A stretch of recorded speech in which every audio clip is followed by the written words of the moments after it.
Good morning, everyone. Good morning. Let us begin by doing something truly extraordinary. Let's call the roll. Secretary Taylor. Here. Here. Here. Here. Here. Here. Here. Here. Here. Here.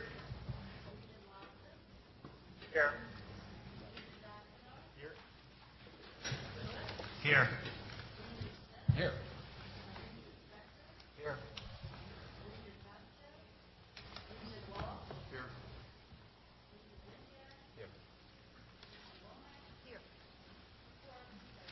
Thank you.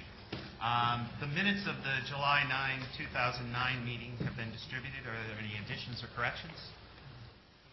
If not, they stand approved. In your packets, there is a report from the Wisconsin Technical College System Board. The written report has been provided. Are there any questions or comments? Regents on that board are Regents Evers, Smith, and Vasquez. I just wanted to begin by noting that today is September 11th.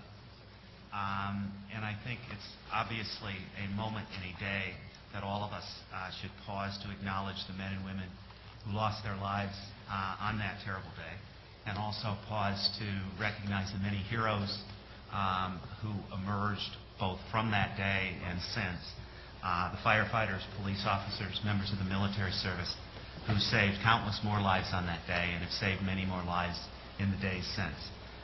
So I wonder if we might just take one moment and pause and recognize that those very special contributions that were made. I want to just begin by just making a couple additional comments in introduction in terms of my report. First, thanks once again to UW-Whitewater and Chancellor Telfer for the hospitality and wonderful visit that we've had here. I know we will all leave this campus with many memories from this visit. Highlighting mine will be the words of Professor Basu yesterday, who said, if you give them the tools, they will change the world. And I think, Chancellor, all of us have seen in the last 2 days that you and your colleagues are doing an extraordinary job of preparing these students to change the world. And we thank you and all of our friends at UW-Whitewater for all that you're doing here.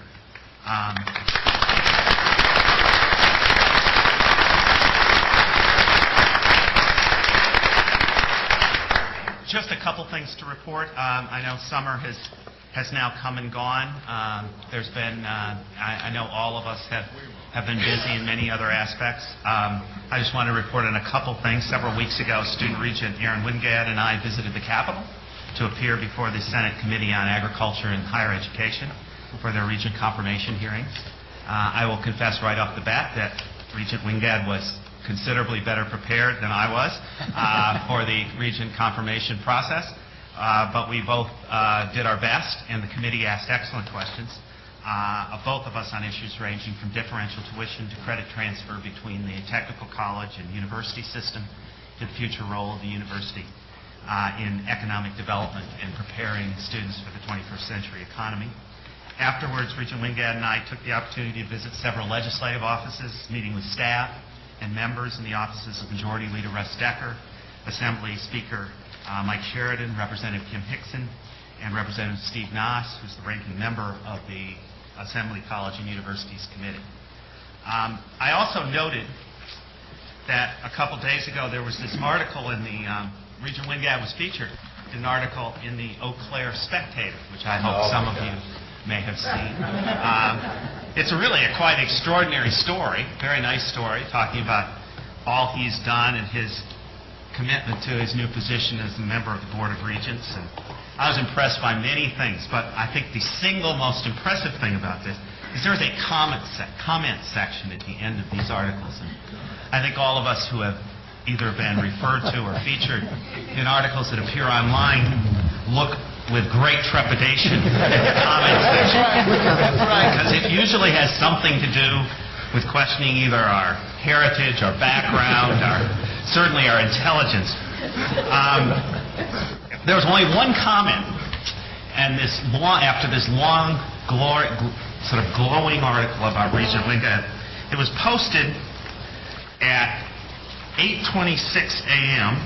on 9/3 by one reader, and his simple comment was, "What a stud."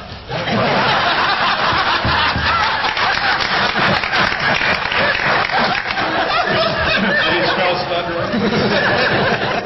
There's nothing left to say after that.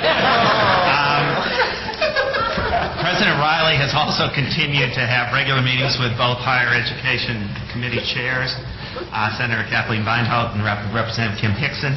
He recently met with both legislators to discuss, among other things, the state's new provisions relating to collective bargaining rights for UW system faculty and staff. I'm also pleased to inform you that President Riley has been asked to accompany Governor Doyle on his upcoming trip to China. While there, President Riley is expected to meet with other university officials as well as leaders in government and commerce. Many UW institutions already have established ties with universities in China, so this is a good opportunity to build on those strengths.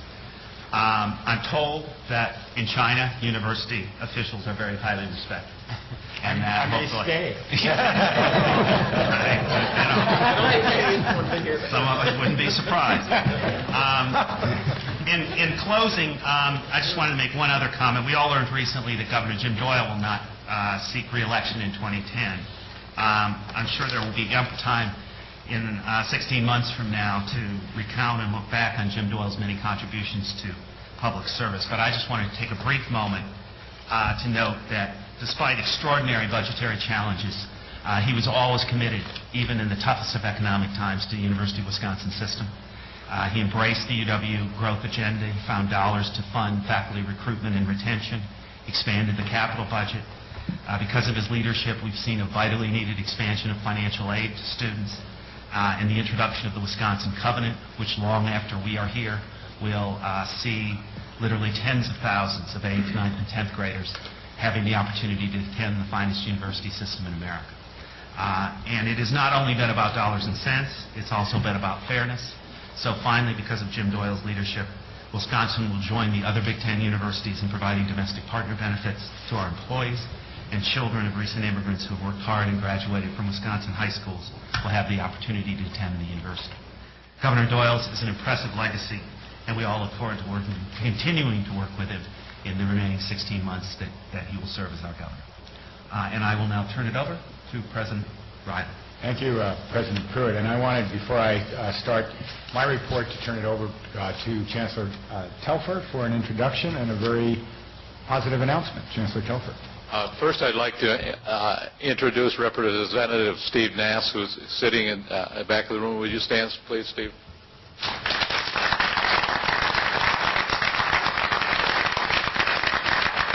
Steve represents the district just outside of the city of Whitewater, just to the east of here. And the district number, I forget.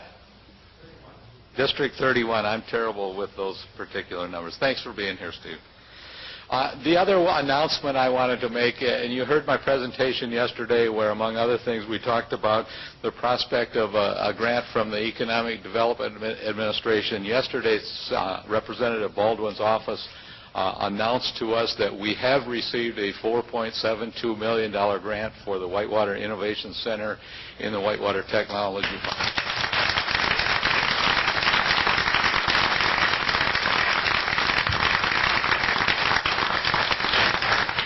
Congratulations, Chancellor. And I don't know if this was made clear yesterday, but I think, Dick, you're actually chairing the board of that part, correct? So thanks for your work in that regard. I wanted to begin by introducing the newest member of our provost cadre in the University of Wisconsin, and that would be Dr. Julia Wallace, who is the new provost at UW Green Bay. Julia, you want to stand? Welcome.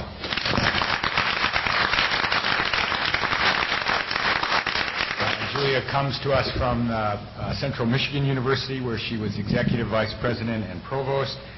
Prior to her time there at Central Michigan, she served as the dean of the College of Social and Behavioral Sciences at the University of Northern Iowa. So she's kind of been closing in on us from the east and then from the west, and finally now has arrived in Wisconsin. She earned a Bachelor of Science degree in Psychology from the State University of New York at Oswego and a Master's of Arts in Experimental Psychology from the State University of New York at Binghamton, a Master's of Science in Preventative Medicine and Environmental Health from the University of Iowa, and then back to SUNY for her doctorate in Experimental Psychology from the State University of New York at Binghamton. Glad to have you with us, Julie.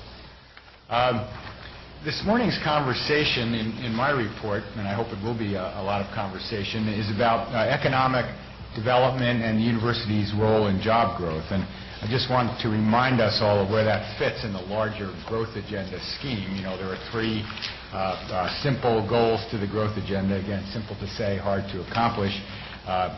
Grow the number of graduates, people with college degrees in the state, grow the jobs that they will have to take in the future, and grow the communities where those people and those jobs and those new industries we hope will be located across Wisconsin.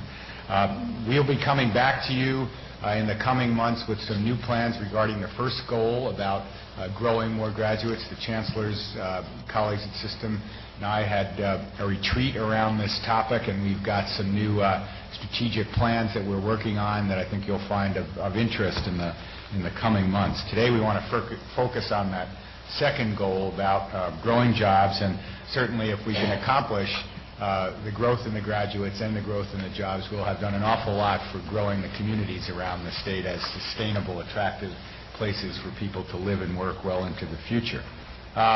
You know, we talk about economic development now in the face of what is still a very daunting economic crisis in our country and around the world, but I'd say the university here in Wisconsin has always been there to help this state cope with that kind of calamity and adjust to the new economic climate that will come out of it.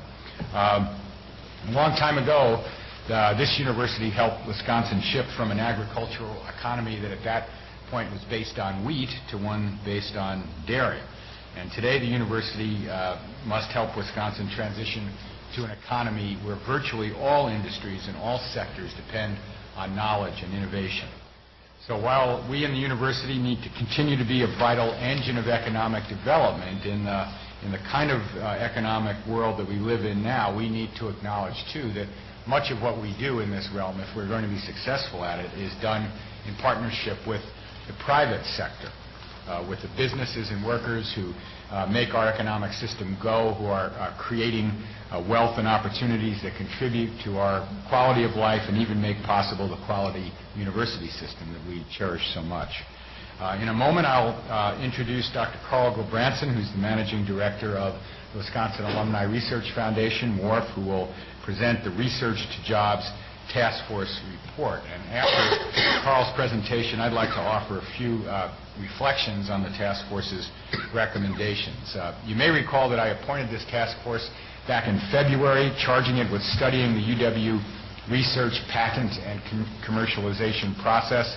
Its larger mission is to identify ways in which the UW system can play a leading role in supporting industrial innovation, accelerating the growth of Wisconsin's companies, and fostering knowledge-based, high-paying jobs that will sustain Wisconsin's economy.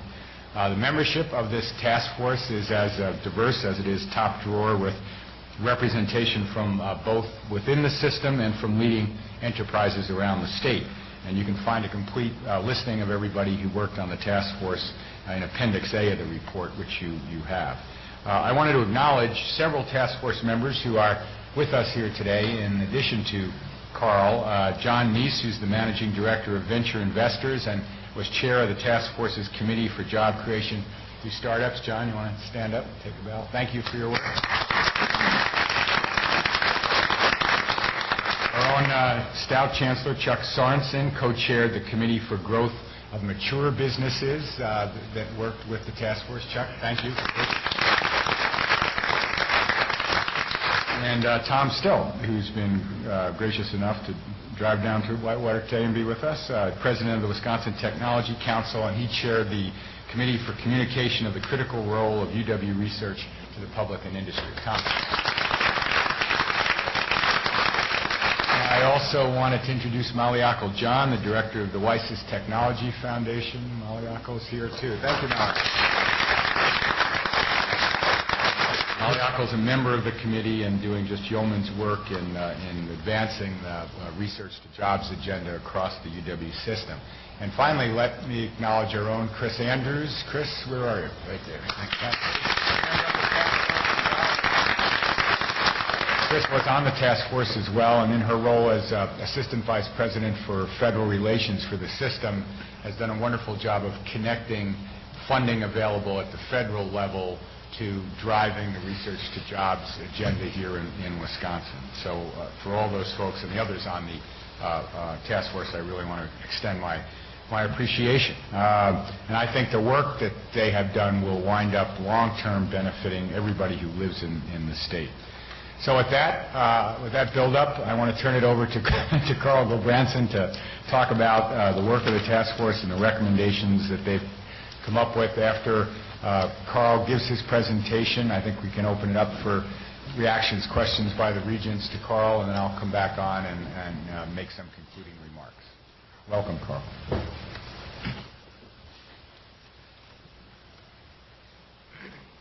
Thank you, Kevin, for that introduction. And thank you for inviting us to talk with you this morning, visit with you. It was an honor to be asked to lead this commission. But I also would say that it was a humbling experience to work with the people on the committee because they were terrific people. And I'll talk a little bit about the composition of the committee. I also would like to say that what I say to you this morning is much less important than what is in the report itself, and I really hope you take the time to read the report, and especially the subcommittee reports, because that's where the real meat is. So this works like this. How did I work this? Just hit this. Everyone's different. There we go. So as you can see, the committee was a large committee, 25 members, and when I first talked with Kevin about putting this together, and we started adding names, and we kept adding names, and we kept adding names, I thought, oh my God, how are we going to manage this with 25 people on the committee? But as you'll see, we did. It was, as Kevin said, a diverse committee. We tried to represent the geographical diversity of the state. We had people from both the public sector, from the university sector, and people that were representatives of technology transfer offices, as well as the campuses. We had diversity of experiential backgrounds. So there were 13 chief executive officers. There were people that had degrees in high-tech fields, business development expertise, and legal expertise. So it was really quite an outstanding committee to address these problems. The charge, of course, job creation through startup or growth of mature businesses, job creation through increasing research within the system schools, and industry-sponsored research as well as government-sponsored research. So, two things about that. When we talk about research to jobs, we always think about things going out from the university. But it's also things coming into the university to create research jobs in the university, and that also increases jobs. I always tell the story that when WRF was started 85 years ago, it was started because Steenbach was addressing the problems of the farmers in the state of Wisconsin. And that's where the researchers at the University of Wisconsin-Madison looked to for their problems at that time, were the problems of the state. The university system is set up to serve primarily the people of the state of Wisconsin. And that includes the companies of the state of Wisconsin. There are plenty of problems our industries have in this state. And I believe strongly that if we start listening to industry and listening to the companies about the problems that they have and start addressing those problems, we'll have plenty to do at our universities, and this will create jobs and also help our industries grow. The last point is an effective way to communicate the role of UW research to the public and to the industry. We always get accused in the Midwest of being too humble, and we are. We have great expertise within our comprehensive colleges. We are doing great things, and oftentimes we don't trumpet it loud enough and often enough. And we need to get over that, and we need to start doing it, because, you know, every day I go to work and I see what happens on our campus, and it just astounds me. I sit down and I talk with Mel Yackel about what's happening across the comprehensive system campuses, and that astounds me. Frankly, that's been one of the most beneficial aspects of being involved with WISIS, is the appreciation that I have now of the talent that's in our comprehensive universities all across the state. It is stunning, and the people in the state of Wisconsin ought to know this, as should the legislature. We have a lot to be proud of. The recommendations we were directed should be practical and implementable in the near future, and I think they are. Applicable to all UW institutions, and they are. Quantifiable with benchmarks, they should be, and that's something that needs to be worked on. And there should be roles of the UW industry and government that are defined, and that's another job that needs to be done. So how do we deal with a committee of 25? You break it into subcommittees, and you task them to get reports out. And these were the 3 subcommittees. John Nice chaired the small company subcommittee. John's from Venture Investors. Growth of Mature Businesses was co-chaired by David Ward and Charles Sorensen. And Communications, who better than Tom Still, the Master of Communications. We were put on I can't see that. But I'll just tell you that we were put on a very tight timeline, and I just didn't think that this was possible. But this committee delivered, and that's the one thing that happened about this that I still am amazed at. It's the first committee really that I've been involved in, certainly the first committee that I've ever chaired, where people did things when we told them they had to do them. And reports were delivered on time. So it was a pleasure to deal with it. I also have to thank Chris and Mel Yackel for just beating on their heads to make sure that we got this stuff done. But seriously, the committee members really grabbed hold of it, and they delivered. In going through this, we had extensive discussions among ourselves, but also discussions with business leaders, educational and community leaders throughout the state. We reviewed what other centers around the country were doing, other universities around the country were doing, what worked, what didn't work. We talked about the hurdles that existed within our universities in getting research to jobs implemented. And in your report is a list of some of those hurdles that were identified and solutions to those hurdles. We all appreciate that we're in a down economy, and that particularly Wisconsin has suffered enormously in this economic downturn. So we are sensitive to the cost of this. And the recommendations really should have statewide implications. So I think that the recommendations that are in there, again, we're sensitive to the cost, but I think that there should be some small investment in some of these things, and my belief is that if we make the small investment, we'll get big returns.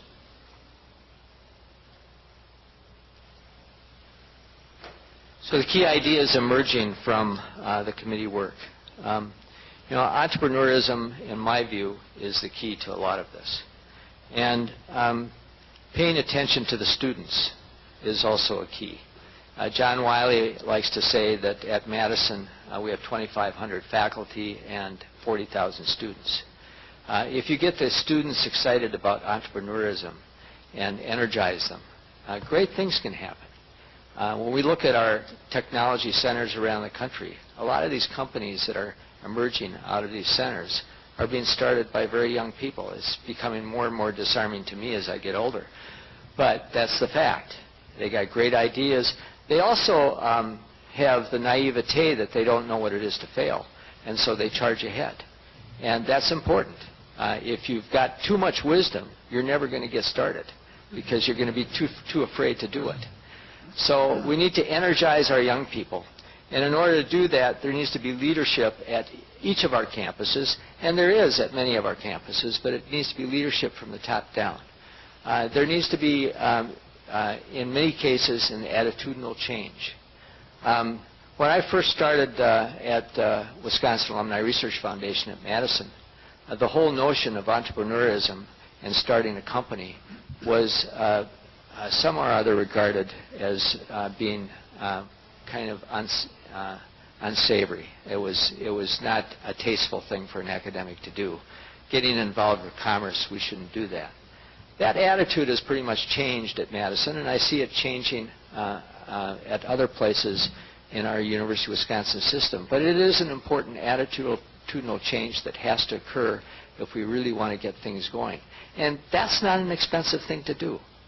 It doesn't cost a lot of money. It involves talking about the opportunities that exist and giving people the freedom to take chances to do those things. And once you get that going, then it starts to take on a life of its own. And we've seen it at Madison and all types of ways, from just associations that students themselves put together to housing students on a particular floor in a dormitory that are interested in these sorts of things. There's a number of creative solutions to getting our undergraduate students and our graduate students talking about what they can do to transition from a university setting into the business world, both with their skill sets, but also with the technology that they take with them. The suggestion is to emulate successful programs, and it states here at UW-Madison, but there are successful programs all around the state, and we should identify those successful programs at our comprehensive universities. And we should emulate them because, again, I underscore that a lot of these programs that really give the best result are not the most expensive. And they are relatively easy to do, and I think once you get involved in starting to do them, they're a lot of fun to do. And certainly with students, they really get excited about it. There's one thing that we do at Madison, and it may be done at other comprehensive schools, that's called the Wisconsin Entrepreneurial Boot Camp. It's a one-week session paid through primarily with donor dollars. But we take the science grad students and some postdocs, and we give them a one-week crash course in business. And I and some of my colleagues from WARF give some discussions about intellectual property in that course. And this is really the most fun that I have each year because these kids are just hungry. And they ask the darndest questions. Things that you'd never think of, but important questions. And they just suck it up. And we keep them busy from 8 o'clock in the morning until 10 o'clock at night. The faculty contributes by releasing these students for a week to let them do this. So there is a cost in that regard. But the result at the end of the day is that the students are really charged and excited. And they have a whole new outlook on what they're doing and what the potential is. So that's just one example, but there's numerous examples, certainly in Madison and Milwaukee and all around the state, that can be emulated to help energize all of the creativity and all of the power that we have in our campuses.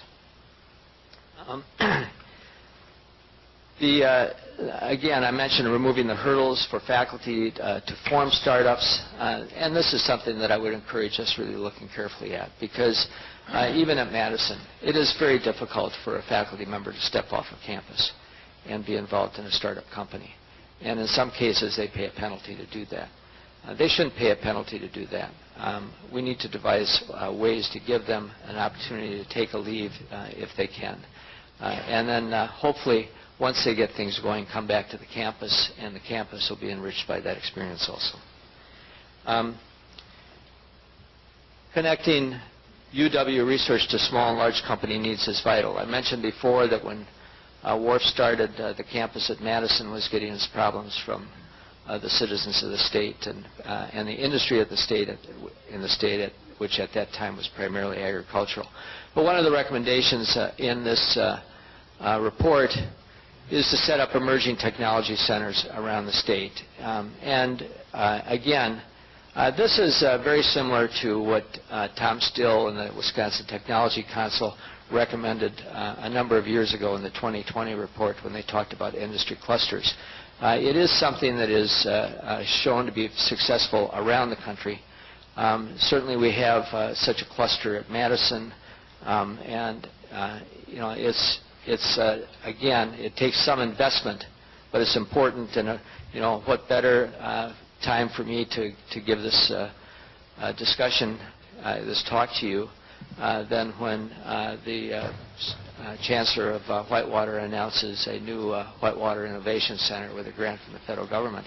I mean, that's exactly the kinds of things that we want to see happen around the state, and get our industry involved in helping to support this and help to get involved, and then involving students in it.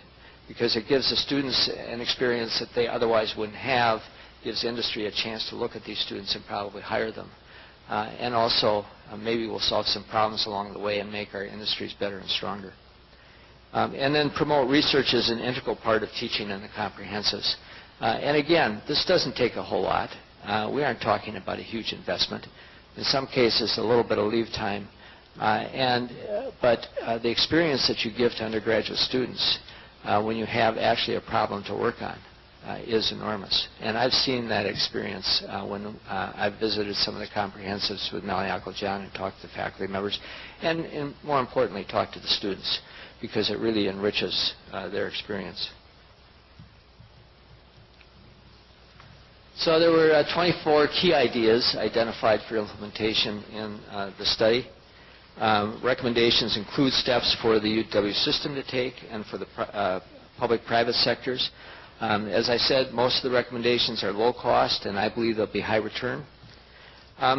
And just a few of the implementation steps. The report gives a suggestion that you create a standing committee to look at this issue.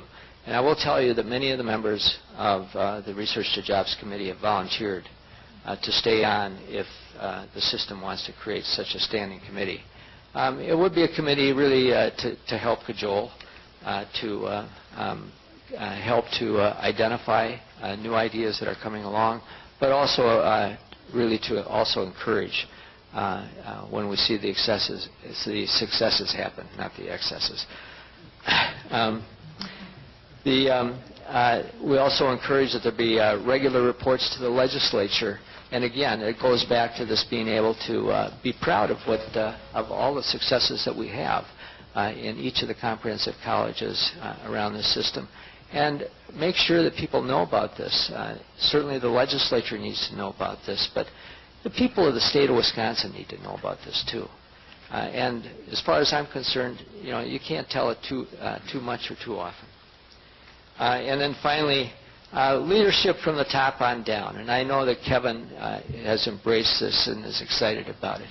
But the rest of the campuses need to know that this is something that is really an important initiative of the UW system. And if the leaders are really expressing this as a desired outcome, I think it'll happen. So, thank you very much. Thank you, Carl. Questions, comments, reactions from any of the regents for Carl? Feel free to ask the subcommittee members, chairs, questions too. Take me off the hook. Anybody? Regent Walsh. I'm just a general question. A lot of good recommendations, but what do you think the biggest obstacles are? Or what did you observe from the meetings and the discussions as to if you had to list 2 or 3 things that you really need to overcome, what would it be? I think the whole issue of freedom for faculty to take some risk in some of these areas, both a little bit of leave time to work on research projects if they have a research project they want to work on, and then a reward system to the extent that they do have successes should be built in. And I think that even at Madison, we need better reward systems for our faculty that are starting companies and taking risks that they should take. Is that a system-wide policy, or do you need to attack that on an individual campus basis? My understanding is a campus by campus issue. I think it certainly could be both. We could find ways at the system level, I think, to help frame it and incent it, and then individual faculty rules and procedures would complement those on the individual campuses. Mr. Bartell. Carl, it's nice to hear that many of these recommendations can be put into place without cost. That's very heartening. Which of these recommendations do cost something, and how much would be needed to implement them? Well, the emerging technology centers, to set up the infrastructure and get that going, is going to take several millions of dollars. There's an estimate of the cost in the report. As the Chancellor of Whitewater pointed out, he got money from the federal government to help this. So maybe we can get dollars from donors. From industry also ought to share in the cost, but perhaps the government, federal government, has some resources to help support this. But putting that infrastructure is going to be costly, but you aren't going to do it without that. And I think that you'll get great results if you do that. I mean, frankly, just getting the industries, both small and large in this state, more involved in what's going on our campuses, I think would be a great result for us. So this would be a task for the university's grant writers and foundations to be soliciting donations? Absolutely, yeah. Anybody else? Yes. Regent Pruitt. Carl, could you just sort of give us a little further flavor on this specific recommendation about amending the leave of absence policy in terms of for faculty engaged in startups, sort of what the committee conversation was about that? There's obviously some historical legacy of this, and I'm just sort of curious because this appears to be something that may eventually come before the Board of Regents for action. And I may rely on Pat and some of the subcommittee members Chuck Sorensen is here to address that also. But I just know of a specific example at Madison where a faculty member had to leave to start a company, and of course he took a real hit, both as far as the benefits package and the ability to do this, and ultimately did not return to Madison. He's still running the company and has become a successful company, but he's embittered about the fact that he didn't have the freedom to do this. I think if you look at other institutions around the country, they have devised policies to allow faculty members to take a leave of anywhere from 3 to 5 years and still come back as a faculty member after they've successfully gotten their company going. For a startup company, you really need the input of the faculty member. You don't necessarily want them to run the company, but you need their inspiration and their knowledge. And oftentimes, they play the role of the chief scientific officer. In some cases, they are the CEO. At Wharf, we always try to move them over and get a business person there to be the CEO. But nonetheless, it does take a lot of time to get these things going, and the investment and sweat equity is enormous. It's difficult to try and maintain a university position and do that. We don't want all our faculty members to leave, but I think that it can be monitored fairly well, but they shouldn't be penalized if they've got a great idea that's going to ultimately benefit all of us in the state. Regent Bradley. Carl, so if I have a business and these emerging technology centers are up and running, and I've now paid money to have a professor and a student work on, say, a production process, and they've helped my company now, who owns that? Who owns whatever was developed? And I've paid for part of that, or I've contributed to that. Well, it depends on the agreement. We have many examples at at Madison where we have relationships with industry, where there is sharing of technology. In some cases, if the technology, the usual format is if the technology was all developed on campus, then the university owns it. if the technology was really developed in the company owns it. And then you have situations of jointly developed technology, and that's shared. There's always, if it's shared technology or company-owned technology, then that's their technology. They don't have to pay anything for it. If it's technology that was developed within the institution, then generally with these agreements, there's a upfront provision that gives them the right to use it. One of the best situations we have is it'll give the company, say, a royalty-free license for a defined number of years to get this further developed and get it commercialized. Once it's in the marketplace, then royalties will start to be paid to the institution. The best example I know of this is the relationship that University of Wisconsin-Madison has with General Electric Medical. It's a win-win situation both for the university and for GE Medical. And I actually exchanged notes with one of their officers just the other day, and they are very interested in expanding this agreement because it's a great agreement. We trade scientists. They help pay for students and postdocs. They also get joint grants from the federal government because the federal government knows that investing in this, there's a faster track to getting to the market and improving lives. So it's attractive to the federal government in many regards. So those kinds of things can be structured very easily.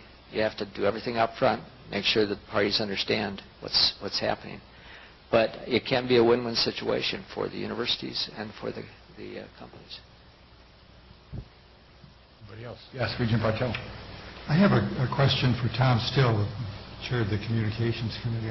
I noted in the report that the committee commented that the UW system needs to do a better job of refining traditional pathways of communications and exploring new trails that offer a convergence of media and outreach, print, broadcast, public presentations, online social networks that can effectively reach constituent groups that may benefit from closer working relationships with the university's research sectors.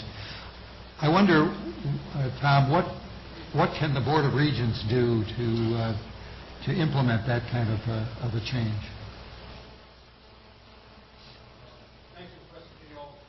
You need a microphone, Tom. You need a mic.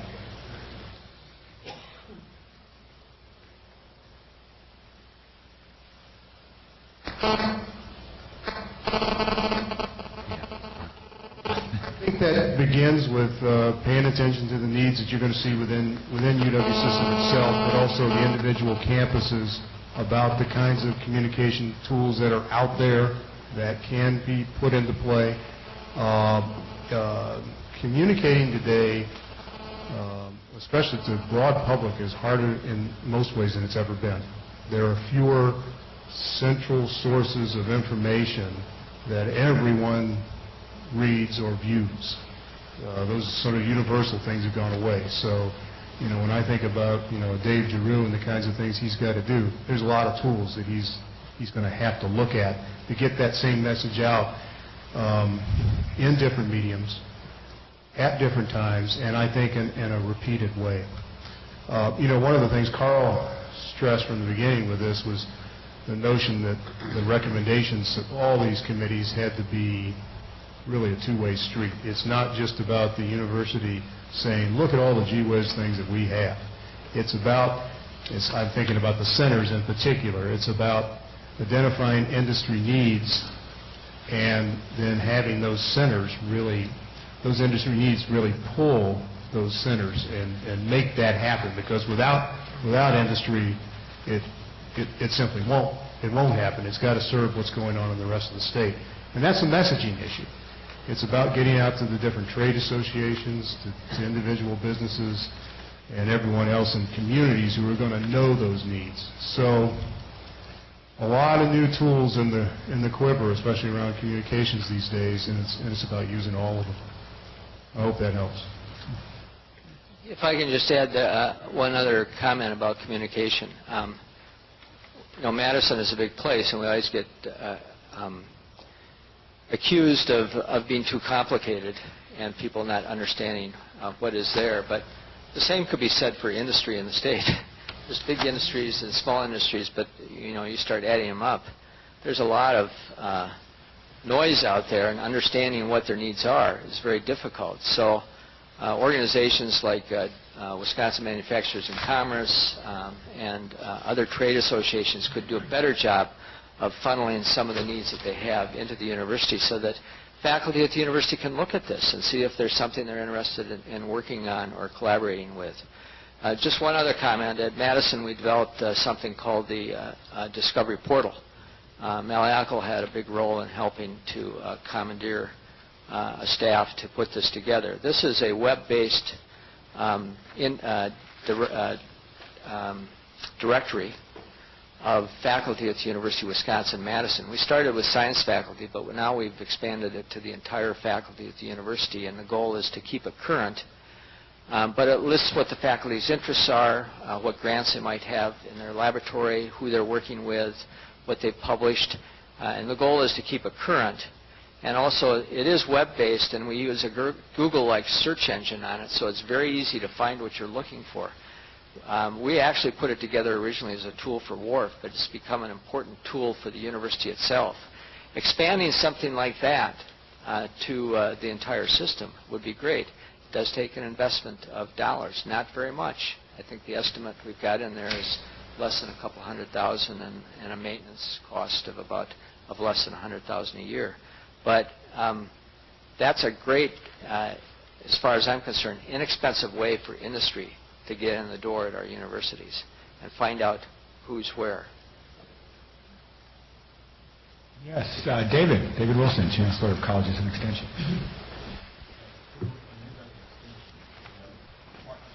Mike.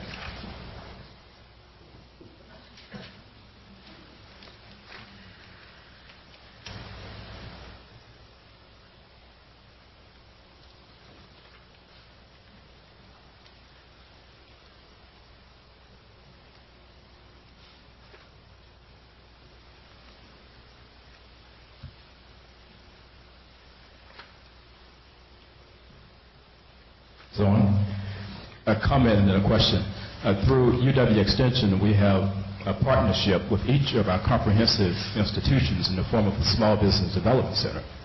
And over the last several years, that work has led to the creation or the expansion of about 4,000 jobs across the state. That has yielded more than $50 million in profits. And I guess my question is, as the committee looked at the Research to Jobs effort, did it consider the fact that these centers, small business development centers, that are already on our comprehensive campuses, could be indeed the beginning hub of what you're recommending? This is not sort of reinventing the wheel, but it's taking great advantage of resources we already have in place that have proven to be very successful in taking advantage of the innovation and technology that we have all around the state. Yeah, you're talking about the WIN centers? No, the WIN is different from the small business development centers. And so here, for example, when Chancellor Telford just made the announcement of the $4.7 million, that is in partnership with the Center for Innovation here on the campus. And we have a center like that on each of the comprehensive campuses and at UW-Madison and UW-Milwaukee. And does that partnership with WIN, W-E-N?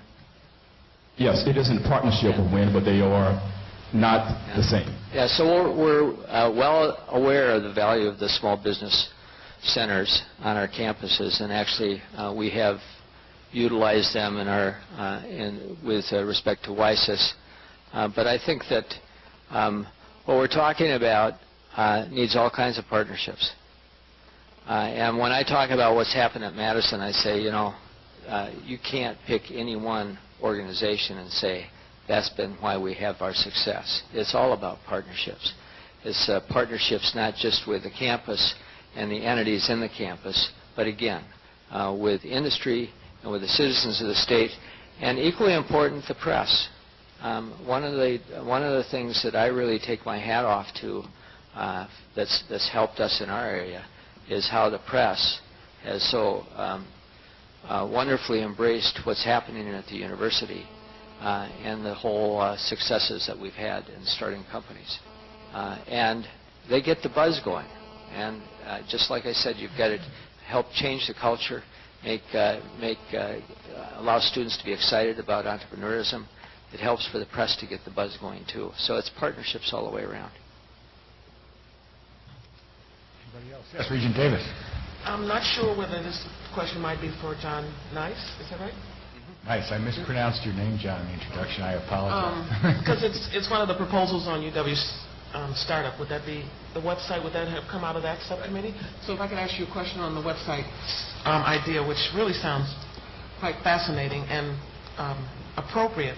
I just wondered about whether the committee or the subcommittee had any conversation about what happens if you get a big volume of ideas that get posted on the website and no takers.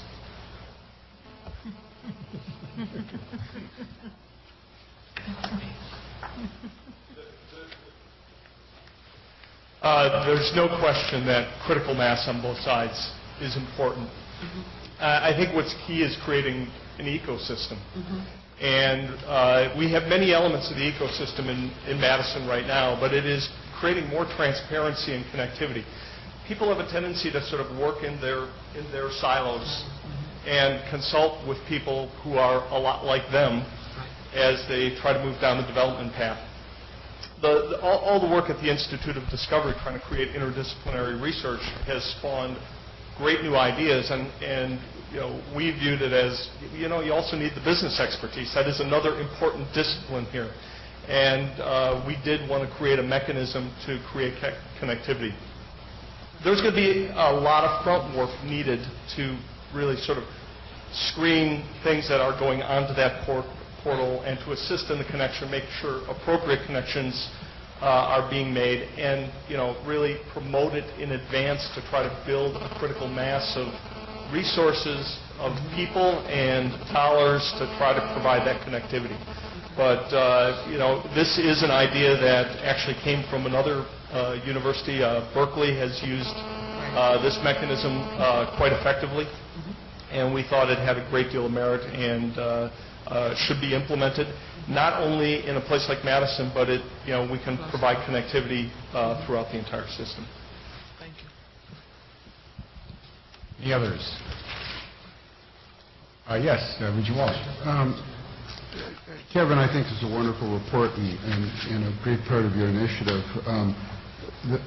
What's really interesting to me is that you've got the players together. I mean, John Nice and Tom Still are the leaders in this kind of entrepreneurship, and with Carl and Wharf, something that is internationally known. That's terrific.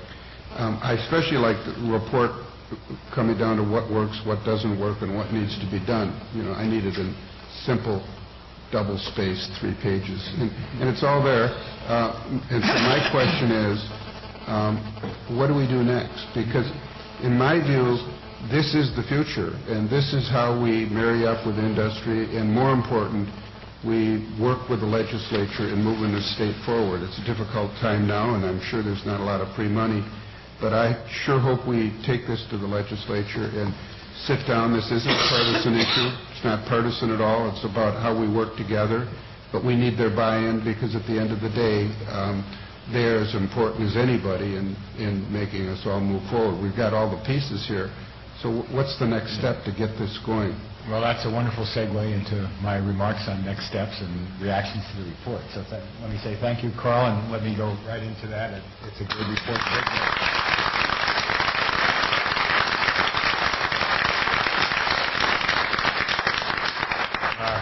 Couple thoughts.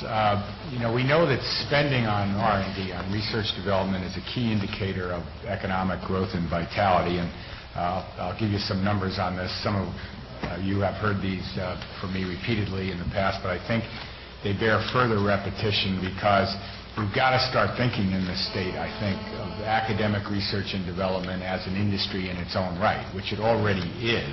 A big industry that's doing very well. It can do better, and the university is at the heart of that industry in its partnership with with the private sector. Tom Still's organization, the Wisconsin Tech Council, reported, you'll recall, that academic R&D funding in Wisconsin now amounts to over $1 billion a year. Of that amount, most of the spending, over $840 million of that billion, occurs on UW-Madison campus, which we all know is one of the world's leading research universities. So we're really proud of the national and international standing that Madison has, and we certainly want to advance that as part of this initiative. We're equally proud of the growing research prominence that UW-Milwaukee is seeking. And in fiscal year 2007, spending on research at Milwaukee, the state's second largest research institution, totaled about $40 million, and those expenditures in FY10 are expected to climb to more than $55 million at UW-Milwaukee. And I think they're developing a strong base for academic R&D in areas like engineering and life sciences, fields that we hope will help the Milwaukee region reach its potential as a metropolitan 21st century economy. And stepped up R&D on the 11 comprehensive campuses, I think, is really, really important. And as we've talked this over with the chancellors, many of the leaders at the comprehensive campuses will emphasize the applied research and development activities that are going on in those campuses that connect very directly to their undergraduate education mission, resulting in well-prepared students with higher levels of curiosity and critical thinking skills, students who are ready for the rigors of the high-tech job market. Undergraduates partnering with faculty on research projects are a more and more common feature of the education we offer to all our undergraduates across the system. We all received the brochure yesterday that Chancellor Telfer and his colleagues gave us on undergraduate research here at UW-Whitewater, and that was embodied in some of the remarks by faculty and students that we heard yesterday morning. Those kinds of partnerships are now going on across the system on all of our campuses. We get to feature them, including the UW colleges, at the Posters in the Rotunda event every year, and part of what happens next is finding out ways to kick up even more of that activity. And I should note that university research and know-how is also being applied to existing businesses in the state. Chuck Sorensen and his role on the task force, and just given the background of his institution, has always been good in reminding us that it's not just about new companies, starting up new companies based on university research. It's about how do we get the value of university research that relates to our long-time staple industries in the state, in agriculture and manufacturing and paper production. How do we use university resources to help advance those industries into the 21st century? And many of our comprehensive campuses, and Milwaukee and Madison too, are involved in that. And Chuck's UW Stout Technology Transfer Institute is a good example of that. On the issue of entrepreneurism, next steps. I think there was a time when, as Carl was kind of implying, we might have thought of in the University of Entrepreneurism as, I think unsavory was the term you used, or at least kind of a fad that didn't have much to do with us. But as we've done more research into this, we know that entrepreneurism is a source of innovation and prosperity in the United States, and will only get more so. We know, too, now it's not confined just to the sciences or to technology or to the business schools, but we want to encourage it throughout disciplines that will be as subject to change as those driven by technology. Madison has a large grant, as many of you know, from the Ewing Marion Kauffman Foundation on advancing entrepreneurship into the 21st century. They've been doing some wonderful things there. The system held its first entrepreneurship summit in April at UW-Stevens Point. First time we've ever done that, bringing together faculty, students, and staff from all around the system who have interest and are working on entrepreneurial activities together. There is a report out of that summit, and we will incorporate the report of the Entrepreneurial Summit into our follow-up on this Research to Jobs Task Force report. And I think you might, in your packets, have a report on the Kauffman Campus Initiative and the Entrepreneurship Summit. So where do we go from here? One of the recommendations that Carl referred to in his remarks was that we form a standing committee to continue this momentum, a system-wide committee, and I want to do that. That committee will be a conduit to regents and chancellors and me, a catalyst for getting things done, I hope, within the university and with and through our partners, and a bit of a goad, I think is the term Carl used. So I'll work with Carl to form up that standing committee shortly. As he indicated, we already have some volunteers from the task force, which is good to know, and we'll get some new blood working in that one as well, and we'll use it initially to sort through the task force recommendations. As I look at the group of 20 plus, we have initiatives underway already for some of the recommendations, and one of the questions is, can and should we expand those, take those into new territory? Others of the recommendations I think we can jumpstart pretty quickly. There are some others that I think will require some more consultation within the UW and with outside partners, so we need to sort of categorize the recommendations, check out the ones we've already got movement on and push that movement forward, look at the ones we can jumpstart quickly, and then get some longer-term planning going around the ones that will take a little more time to get up and running. But I like them all. There are no bad ideas here. There are only good ideas, and sorting through them and integrating them, I think, with the rest of our priorities is the next task, Regent Walsh. Let me mention one other thing that we'll do, and this relates to international economic development. Many of us have read Tom Friedman's book, or at least read about it, The World is Flat, and I think I was struck by the remarks of one of the speakers yesterday who talked about the businesses that they're working with in the Whitewater area and hope to be part of the new park that Chancellor Telfer is chairing the board for, and we now have some federal investment for. But he said that with the smallest businesses starting now in Whitewater, one of the things he tries to impress on them is that they are in an international global market from the start, and they can't think of themselves as serving the southern or southeastern Wisconsin region. Every company at its start needs to think globally, and I think we're aware of that. We're fortunate in Wisconsin to have a number of solid exporters, truly global companies that we can learn from as we build new ones, but firms of all sizes now are competing internationally for capital and for customers and for talent. So with that in mind, I'm pleased to announce today that we'll put together a new UW System Task Force on Internationalization and Economic Development.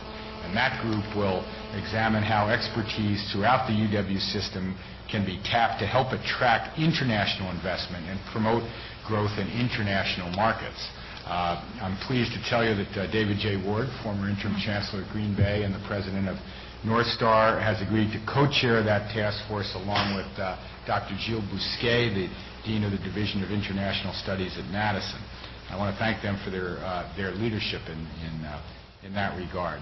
They and some others have already been working in this area with an Italian shipbuilding company called Fincantieri that is now up in the Sturgeon Bay area in Wisconsin. They have a presence, and this is not just about in attracting foreign capital to Wisconsin. It is about that, but it's also about finding opportunities for our faculty and staff to work in and with these international global companies that, in the case of Fincantieri, we have here, but in some other instances have elsewhere, but might be interested in Wisconsin.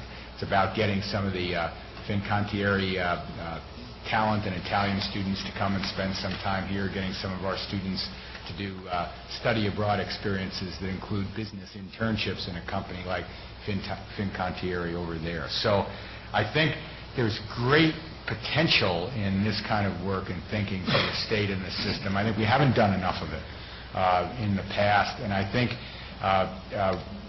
well, Chuck mentioned that I will be going to China on the trade mission, and every time I turn around and talk to a chancellor, he or she has signed another agreement with another institution in China, and we have a growing list of those relationships, and that they will only continue to expand. And I think we can make better strategic, conscious use of those in terms of the economic development and the future of the state of Wisconsin as a whole if we concentrate on it in the way that Carl and his colleagues have got us concentrated on the research to jobs piece here in the state and around the country. So we've already begun to form up that Internationalization and Economic Development Task Force, and we'll be working on that over the next month or so and come back to you with the list. We'll make sure that we talk to the chancellors widely and get their advice about who from their campuses ought to be on that and who from private industry ought to work with us as well. So I think that will be an exciting new development, spurred in part by the kind of look that Carl and his colleagues took in the Research to Jobs Task Force. So I'm going to stop there on this topic and move on unless anybody has questions or comments related to this. Yes, Danae. Regent Danae Davis, not Stan Davis. Is it possible that some periodic basis we get a report like we do with the growth agenda so that we can see how much traction is happening on the action steps as they progress, so that we can, I think that was part of the heart of the recommendations, was sort of enhancing the visibility of the communication around what's going on and progress being made, and it just seems like we should probably be at least mimicking that, not mimicking, that's the wrong word, modeling. Right. And that's great, and absolutely, we should do that, we will, and that's part of the reason for putting this ongoing implementation standing task or committee together, so that we'll have those folks come in and give us a report periodically. Okay, well, thank you very much. Great discussion. Thank you, Carl and other friends, for coming. We appreciate it.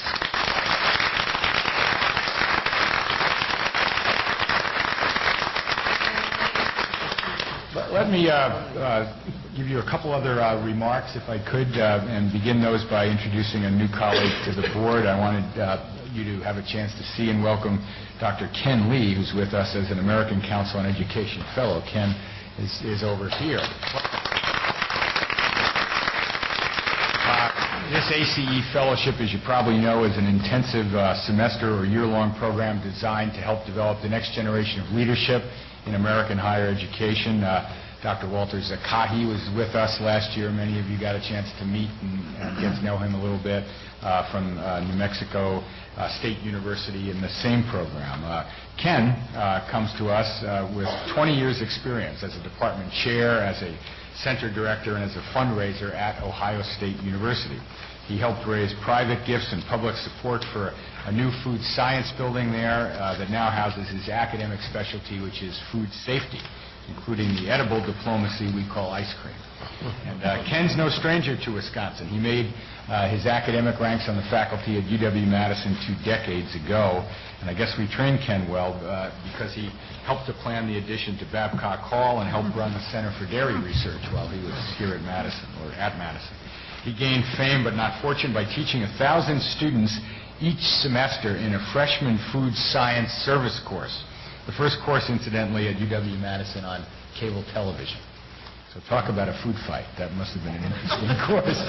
So it's great to have Ken here, and he'll be getting to know you and you him, we hope, over the course of the year, and we hope we can provide him with what the fellowship is intended to do, and we know we'll gain a lot from his perspective. So we look forward to that fellowship, Ken. A few other good news items. You may have seen in recent news stories that many of our institutions are posting record-setting student numbers this fall. You read earlier about all the returning adults in particular and others going to the technical college in the face of the downturn, looking for retraining opportunities, and we were kind of wondering, well, what will happen this fall at the university? Will we have that same experience? Well, these are very preliminary numbers, and we'll come back to you in October with more definite numbers. But just a few things we know. UW Green Bay reports, for instance, that its freshman class this year includes 1,056 students, the most ever. That tops the previous record, which was set back in 1998 by 21 students. Meanwhile, as of last week, UW-La Crosse reports that it has about 8,700 full-time and part-time undergraduates enrolled, more than any year in the past 2 decades at UW-La Crosse. And there are similar reports coming from our 2-year campuses. At UW-Rock County, for example, about 1,130 students are enrolled, the highest number in 40 years.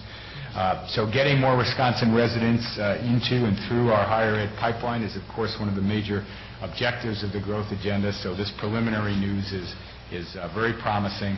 As we look System-wide, we think we're up, and again, preliminary, not sure, we'll be back with more definite numbers, but we think we're up in new freshmen by about 900 students system-wide. And the number of students transferring, as opposed to new freshmen, is up by more than 150 at this point from what we can tell. So we'll be monitoring that closely. Sharon Wilhelm and her colleagues in her office monitor that closely for us and giving you more information on that in October. But the news is good.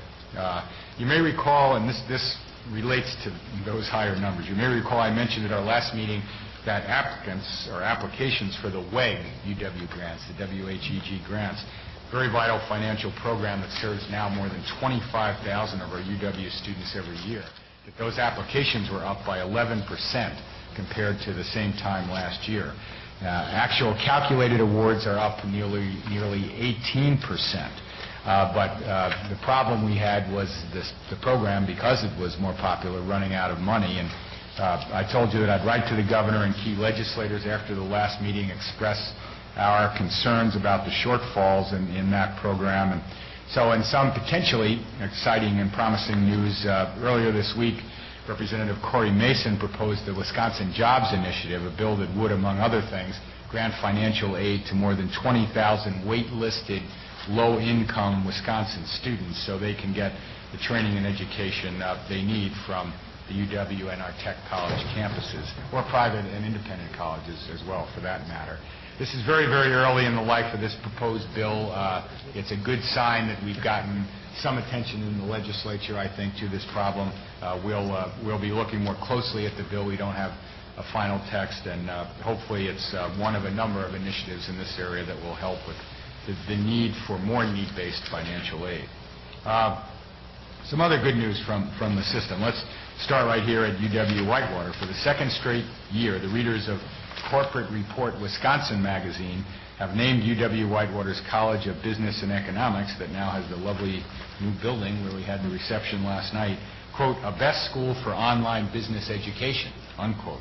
Whitewater's online BBA and MBA programs were recognized for their innovative use of technology, including streaming video, audio, professor-led online discussions, and online exams. UW-Whitewater's online MBA program also earned the 2009 Excellence in Online Education Award from European CEO magazine, which cited the program's innovation, originality, and market leadership. The National Science Foundation has awarded a nearly $1 million grant to UW-Manitowoc and UW-Stout, working together to increase the number of science, technology, engineering, and mathematics graduates in Wisconsin, a goal, again, very much in sync with our growth agenda priorities. UW-Manitowoc professors Rebecca Abler and Richard Hine, and UW-Stout professors Katrina Carlson and Michael Pickart were behind the project called Opening the Portals of Discovery. The grant will help support efforts to create collaborative research, mentorship, and instructional programs to encourage students to begin studying more STEM courses in high school. Important that we reach down below our own level in this regard. Continuing at UW-Manitowoc for 2 years and then finishing their degrees, we hope, at UW-Stout. So congratulations to both of those campuses. On a related note, NSF, the National Science Foundation, has also awarded nearly $900,000 to UW-Oshkosh for its project, Alternative Careers in Teaching for STEM Professionals. The grant, under the direction of Dr. Michael Beath of Oshkosh and Drs. Dubir Croning and Tammy Ladwig of UW-Fox Valley, another partnership between our comp campus and UW colleges, will provide $10,000 stipends to 75 individuals enrolling in the Alternative Careers in Teaching program as it expands into areas served by UW-Waukesha, UW-Baraboo-Sauk County, and UW-Richland. So congratulations to all those involved. And I think an issue that comes up often when we talk about the growth agenda is, well, is this just about pumping out more degrees of any kind, or are we trying more strategically to say, well, we're going to put some emphasis in areas where we know we're not doing as well as we need to. So the last two examples I just gave are examples of innovative new programs to put more emphasis on STEM degree production where we know we really need to put some emphasis. Last month, GI Jobs magazine, this will be of interest especially to all you veterans on the board, announced its 2010 list of, quote, military-friendly schools based on a survey of more than 7,000 schools nationwide. The list honors the top 15% of colleges, universities, and trade schools that are doing the most to embrace veterans as students. So I'm very pleased to share with you that 9 UW institutions made that list: Eau Claire, Green Bay, Madison, Parkside, Platteville, River Falls, Stevens Point, Stout, and Whitewater. Well done.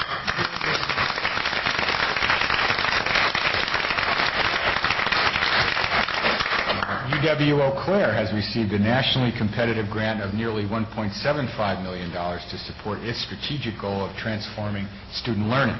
Eau Claire is one of just 57 colleges and universities nationwide to receive a grant this year through the Strengthening Institutions Program of the Office of Post-Secondary Education in the U.S.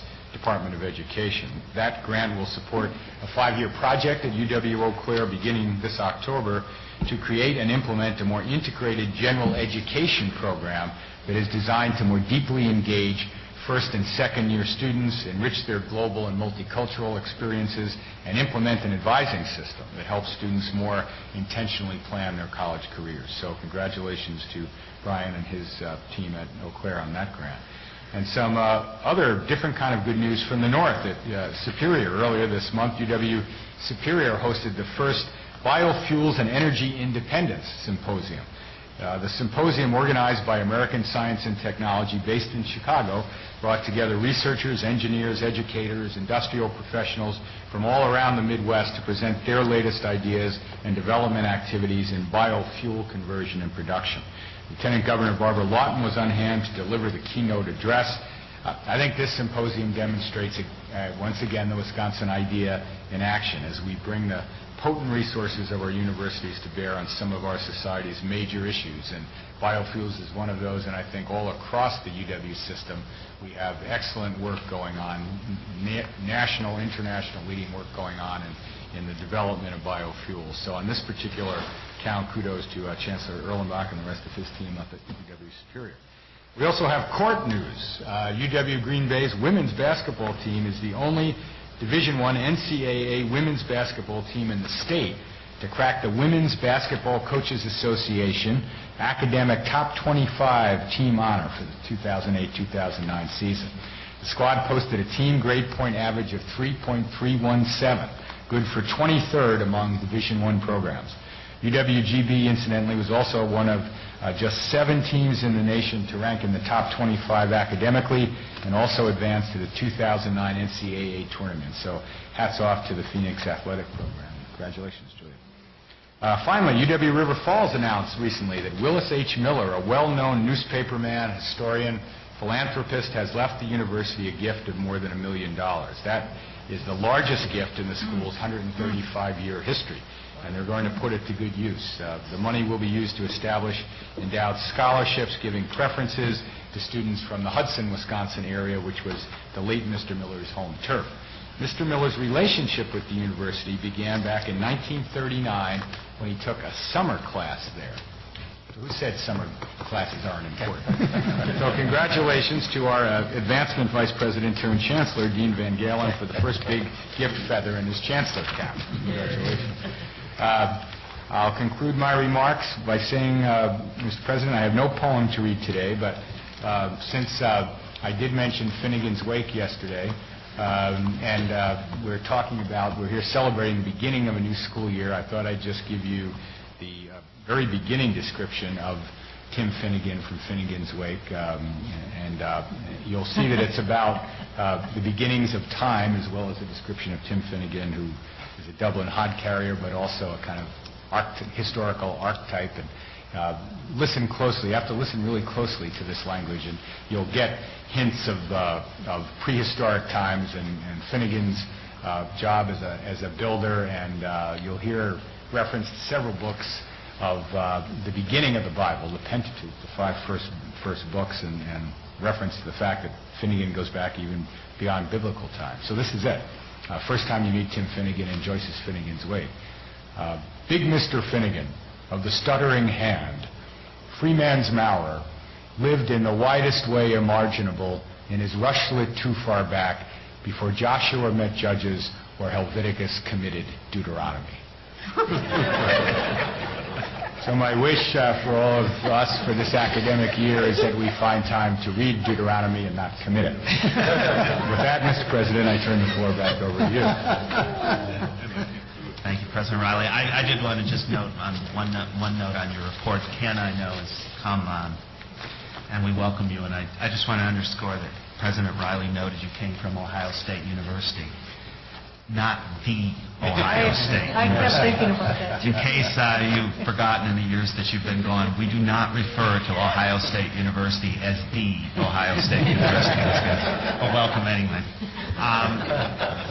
Report of the Education Committee. Regent Crane. The Education Committee began yesterday by meeting also with the Business, Finance, and Audit Committee. I think I'll put that at the end of my report because then we'll be moving into your report if that's acceptable to you, President Pruitt. I want to indicate, first of all, that I feel greatly honored to have the opportunity to chair the Education Committee this year. I want to express also my pleasure at the other members of the committee. Jose Vasquez is the vice chair. Thank goodness Regent Danae Davis was willing to continue on the committee. That is invaluable, as all of you would well know. And we're grateful to have the immediate past president, Mark Bradley, and the state superintendent, Regent Evers, as well. I think that that's going to be very useful to us as we look at public education in a holistic sense in this next year. I also want to say I'm very grateful to the academic staff, to Rebecca Martin and to Rebecca Tariff and to all those who assist us. They're wonderful to work with, and I'm enjoying it already very much. The first major item that we dealt with yesterday was the approval of one of UW-Milwaukee's charter schools, the contracts of this school. It's an extension for a school called the School for Early Achievement and Development, or CEDA. And with us yesterday was Provost Chang, as well as Dr. Bob Catman, who is the director of the UW-Milwaukee Office of Charter Schools. And he described for us that particular school and its contract, and then asked the committee to approve an extension of the contract. It will be interesting to you, I think, to note that this is a very unusual school. It serves children from the age of 3 through 2nd grade. And 30 to 40% of these students are special education students with a variety of disabilities. It was very interesting and moving to hear about it. All fiscal and contractual requirements are being met by this school. It now has a strong principal, and in the past, one of the problems that the school had experienced was weak leadership, and so the office really believed that there was reason to have real confidence in the new leadership. The school is judged to need a better assessment plan, and the Office of Charter Schools is working closely with CEDA in order to develop the plan. Because of these concerns just mentioned, the request was for a 3-year extension of the contract as well, as opposed to what would have been a 5-year extension. The committee agreed with this and approved the contract extension, and that will appear on our consent agenda. We also talked with Dr. Catman about the annual yearly progress status of several other schools. These were not actionable items for us yesterday, but in his report to us, he indicated that one of the schools, called the School of Inland Seas, is not being renewed because it is not judged to be that appropriate at this time. And partly, I think this was important for the committee and the board to know, because that there is very careful diligence being used in bringing those contracts to us for approval. We also heard several reports on the annual yearly progress information on several schools that we have talked about in the past. A couple of those schools have made good progress, and all three have made progress in some ways. There is still concern about one school, and we will continue to have reports on that, and that will come back to the committee. And also, they concluded their report, Dr. Catman and Provost Cheng, by giving us a list and some information on research projects that are being conducted with UW-Milwaukee faculty and graduate students in conjunction with the charter schools. And this had been important to us. This issue had come up to us before, and we were pleased to get that information. The other major discussion as far as an action item was the authorization of the UW-Madison Doctor of Nursing Practice degree. In the last 2 years, we have received a strong foundation toward understanding the changing practice requirements for the nursing profession, and you'll recall that we've had discussions about this. Since December of 2008, the board has reviewed the report of Nursing Education Task Force, and we have already approved DNP, or Doctor of Nursing Practice degree programs at UW-Milwaukee, UW-Eau Claire, and UW-Oshkosh. Like those that are already approved, the UW-Madison DNP was developed in response to changing practice requirements and to workforce supply and demand issues both statewide and nationally. We heard not only from Chancellor Martin, but also from the School of Nursing Dean Catherine May.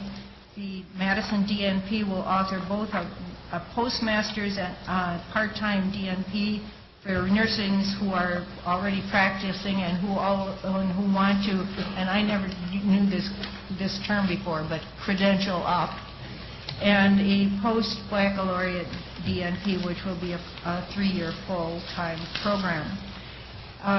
Madison's program will focus on a number of areas: adult gerontology, pediatric and psychiatric mental health nursing.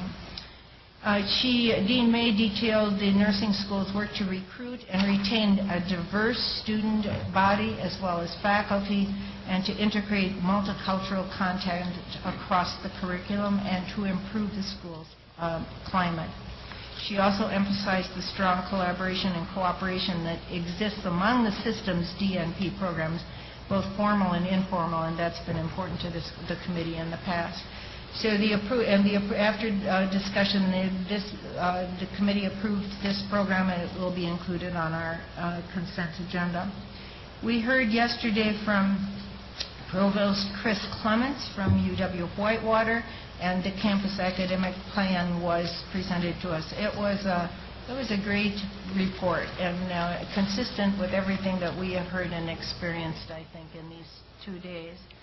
A couple of highlights. There was a strong sense of institutional identity through the university's focus on accessibility, hands-on and high-impact learning, and relevance. I think we've heard those terms before in these hours. Its select mission to serve students with disabilities. I want to say that I've known of this on this campus previously, and I saw a lot of evidence of that in these 2 days, and I find that very, very exciting. Growth in certain areas greatest concern to Southeast Wisconsin, like water research, strengths in business education, including the new degree in entrepreneurship and development at the Whitewater Research Park, cultural programming and the performance arts that is utilized by the entire region, academic program development. It will occur in some key areas, including international business, urban education, and sustainability. And some of these programs will presumably make their way to the committee again. And we really appreciated the report. Thank you. We delayed report on the remedial education in the UW system. We were too wordy yesterday to get to that, and we will be receiving that report and discussing it at our next meeting. The report of the Senior Vice President, Martin, included the introduction of provosts. There had been a number of them since our last meeting. And we also introduced Ken Lee yesterday as well. We then had a fairly extended discussion about committee priorities. You may be relieved to hear that I'm not going to summarize that for you, partly because I don't want you to interfere with it too much.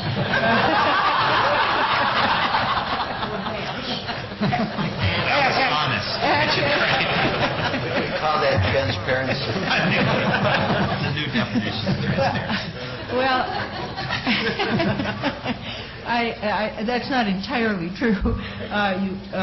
So that I do hope that if you have concerns about that you will indicate them to one of us. This was a preliminary discussion, but we talked about a number of areas that wouldn't be surprising to you, including this morning's major topic, the entrepreneurship discussion. We will take those back, and the Vice Chair and I are going to work with the staff, and we'll be bringing those back to the committee, and you will hear about them later. Included in that discussion was not only the committee, but Regent Wingard joined us for part of that. We were glad for that. And the Provost also fully took part of that discussion, and we really appreciated that. Thank you very much. And I think now I am ready to present the consent agenda. We did incidentally approve the minutes of our June meeting. So the consent agenda includes Resolution 11A, approving the extension of the charter school contract for the School of Early Development and Achievement. Resolution 11B, authorizing implementation of the Doctor of Nursing Practice at UW-Madison. Resolution 11F2, approving UW Stouts revised mission. Resolution 11F3, authorizing implementation of the BS in Kinesiology at UW-Oshkosh. Resolution 11F4, authorizing implementation of the BBA in Entrepreneurship at UW-Whitewater. Resolution 11F5, approving the revised faculty personnel rules at UW Extension. And Resolution 11F6, approving the revised faculty personnel rules at UW-Madison. I do move that. I would like to make one other comment. But I do make that motion. Certainly. Is there a second to the motion? Second. The other comment, which I should have said before, is that we did have the materials for the other elements of the consent agenda. Everyone had looked carefully at those. They are routine, but we did look at them carefully individually and offered the opportunity for discussion if necessary. Okay, thank you.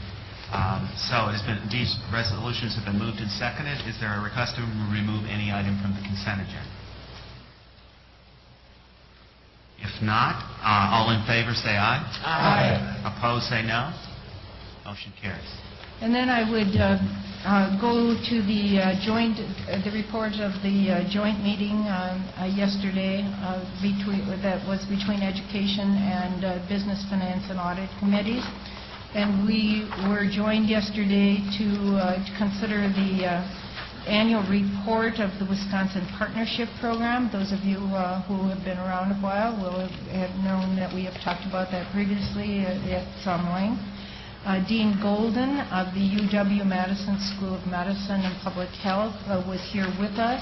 He provided an overview of the fifth annual report. The report the last year had much good news and some of concern. The good news included a new 5-year plan developed and approved by this board in December 2008. Those of you who will surely remember that. Strong evaluation practices of Wisconsin partnership programs in place and that are yielding important outcomes. And the inaugural Associate Dean for Public Health was hired, a familiar name who was here yesterday, Pat Remington. The difficult news is that, not surprisingly, there's been a decline in the program's endowment by about $100 million in the last couple of years. It's climbing back now, but it has had an impact on the ability to make grants, and that is, of course, a concern. So just to indicate that there have been programs that have been approved but not yet funded because of the challenge that faces at this time. I would like to mention a couple of other things that he highlighted. The largest project of the Oversight and Advisory Committee, which is called OAK, is called the Healthy Birth Outcomes Initiative, which seeks to reduce infant deaths and birth outcome disparities for African American women and their children in Wisconsin. $10 million committed to this program over the next 5 years. Lots of community partners in the communities of Beloit, Kenosha, Milwaukee, and Racine. There were several other programs that he also outlined and highlighted for us, and addressed also the audit that all board members will have received and perhaps noted. He had concluded by indicating, and I think we all agree, that this partnership program is an impressive commitment to addressing the state's most pressing public health needs and fiscal stewardship. And he called it the program an incredible gift and a 21st century realization of the Wisconsin idea. We all agreed with that. I don't know if the chair of the other committee would like to make any comments. That was simply a report. Thank you, Regent Crane. Any comments? If not, we will go to the report of the Business, Finance, and Audit Committee. Regent Smith. All right, thank you, President Schrock. We'll start out with the meeting that we were all invited to and most attended on the Human Resource System project implementation. Won't review. We all heard Tom's report and Kevin's report, and from the report from Jim Roth, the CEO of Huron. Let me just review what at least the committee approved yesterday and what you're going to be asked to approve today. We amended the resolution 12A1, which approves the implementation plan of the multi-year HRS project, and to approve the project budget for 2009-2010, subject to the negotiation of amendments to the existing Huron contract satisfactory to the Regent and system presidents. In addition, the board will annually review the project implementation plan, and the Business, Finance, and Audit Committee will receive regular reports on the status of the project and the performance of Huron Consulting's contractual obligations, beginning in October of 2009 and continuing at every regularly scheduled 2-day board meeting until implementation is complete. That's what was approved yesterday. That's what's going to be before you today. And I'd like to call on Tom Andrews, if he could, to outline some of the items that will be included in the amendments to the contract. Tom?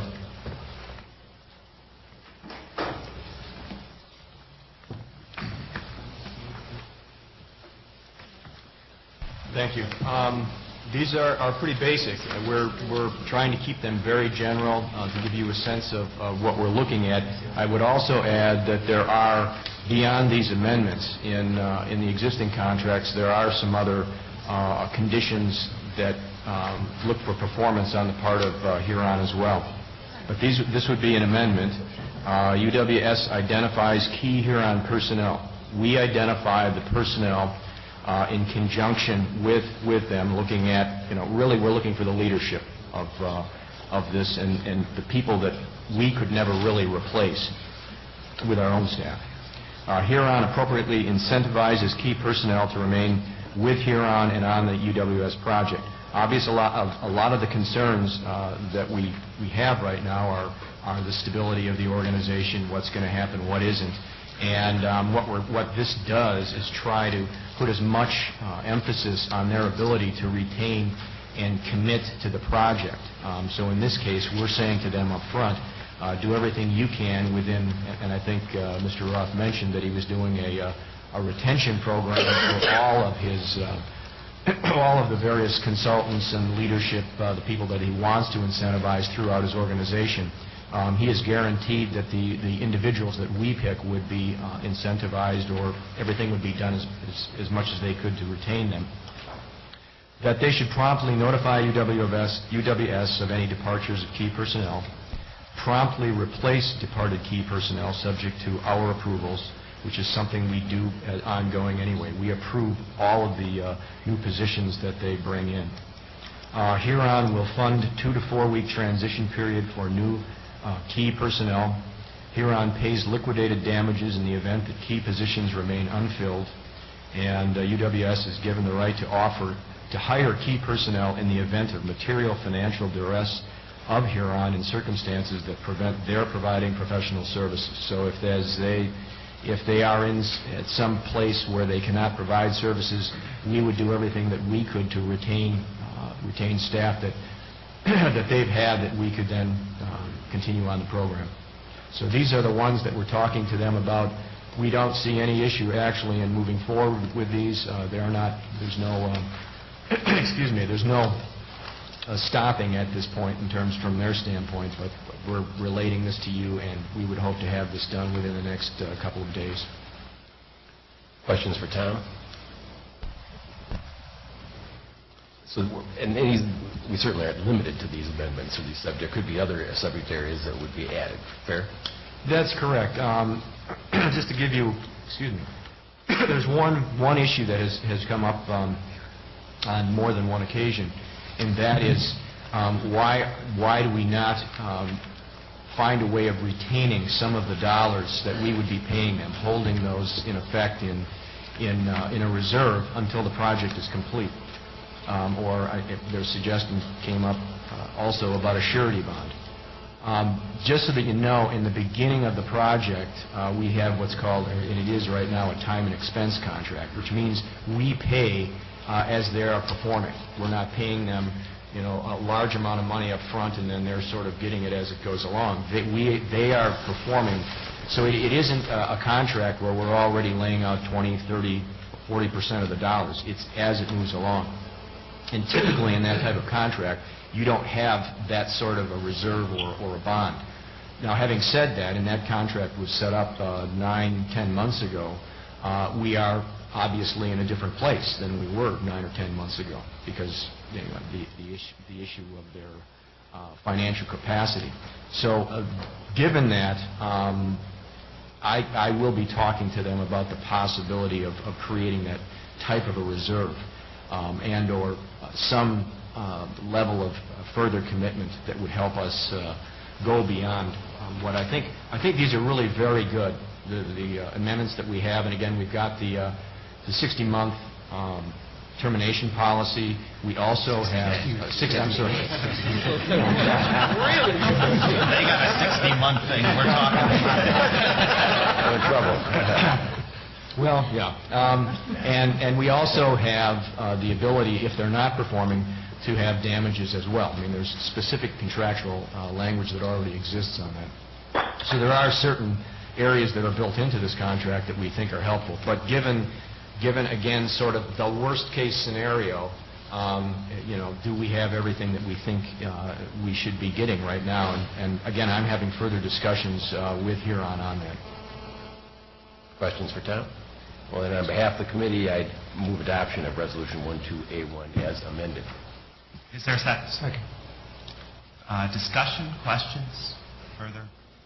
This is Tom Loftus. Chuck, can I ask a question? Yes, Regent Loftus.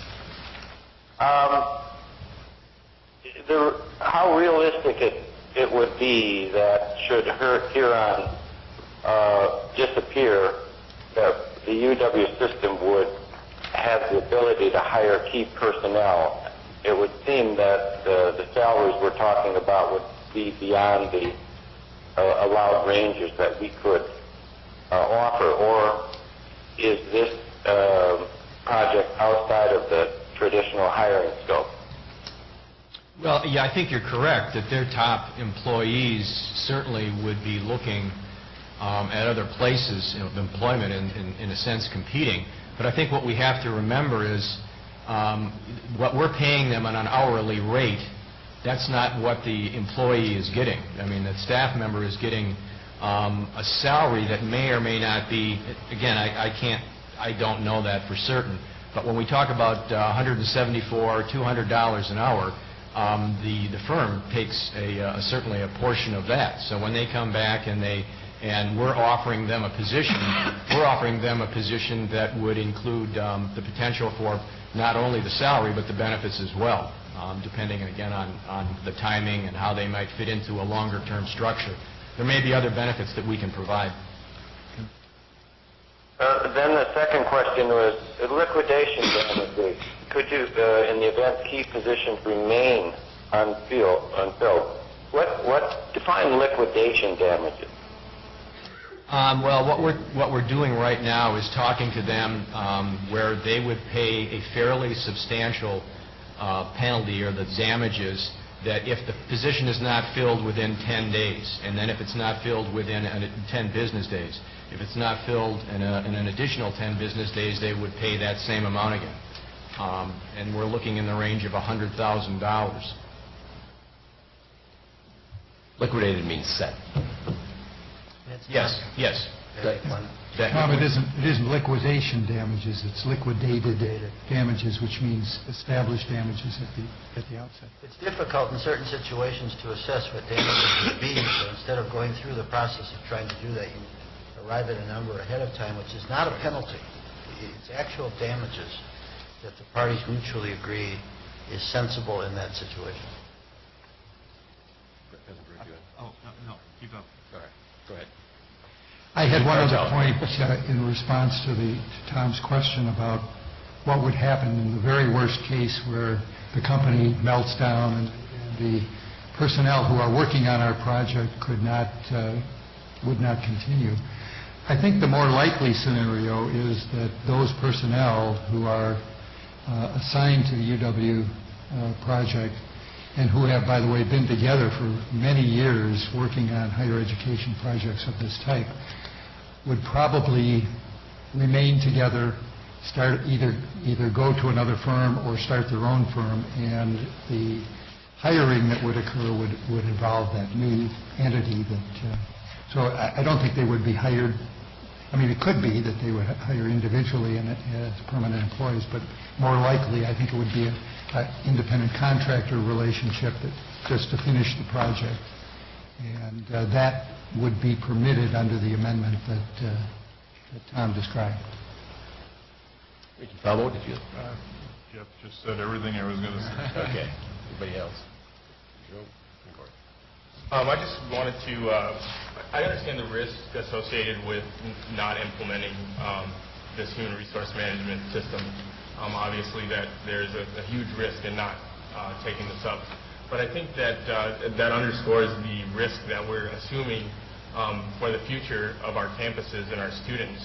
I think by committing ourselves to this project and from the planning aspect, looking at $7.5 million a year with the unknown future, I feel that we may be putting our campuses and our students in jeopardy. And that really concerns me. And I guess maybe an analogy would help me to explain how I'm feeling kind of.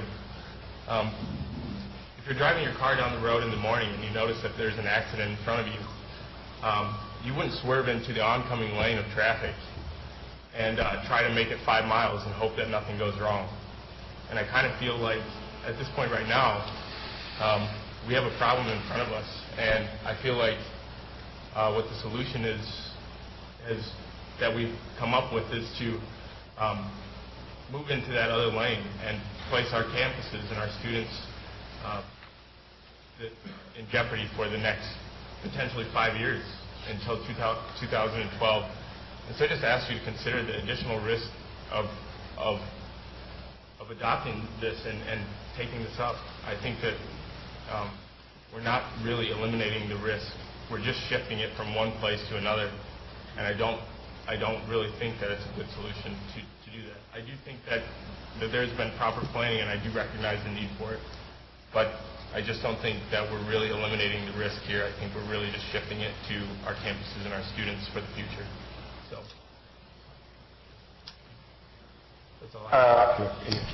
Tom, this is Tom again. Yes, Can I Regent have Locke. one more question? Certainly. Tom or Kevin, what is the number of people we're talking about when we use the phrase key personnel? A dozen, 2 dozen? No, we're talking in the range of 4 or 5. We're looking for the core leadership. And we asked, Tom, our leadership, our employee leadership, working to head this project to identify the Huron people that they thought were essential, and they came up with these 4 or 5 names. Other questions, concerns, conversation? If not, are we ready to... Yes, Regent Oppenheim. Can I request a roll call vote? You certainly may. Regent Secretary Temby, if we are prepared to vote, could you do a roll call? Yes. Yes. Yes. Yes. Yes. Yes. No. No.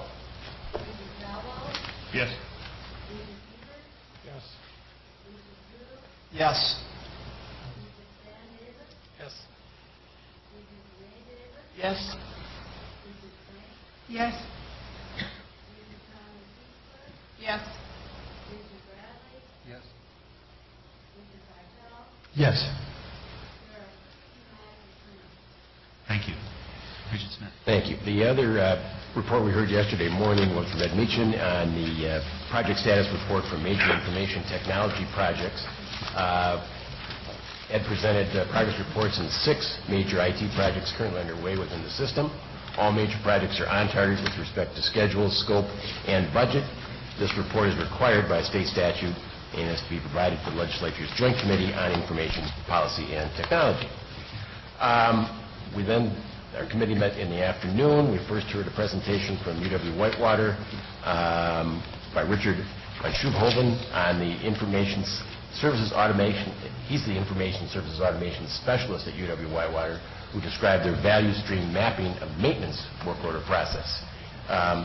There's been attention system-wide and campus-specific lean projects are underway at all UW system institutions in connection with Growth Agenda Action Step to improve operational excellence and efficiency.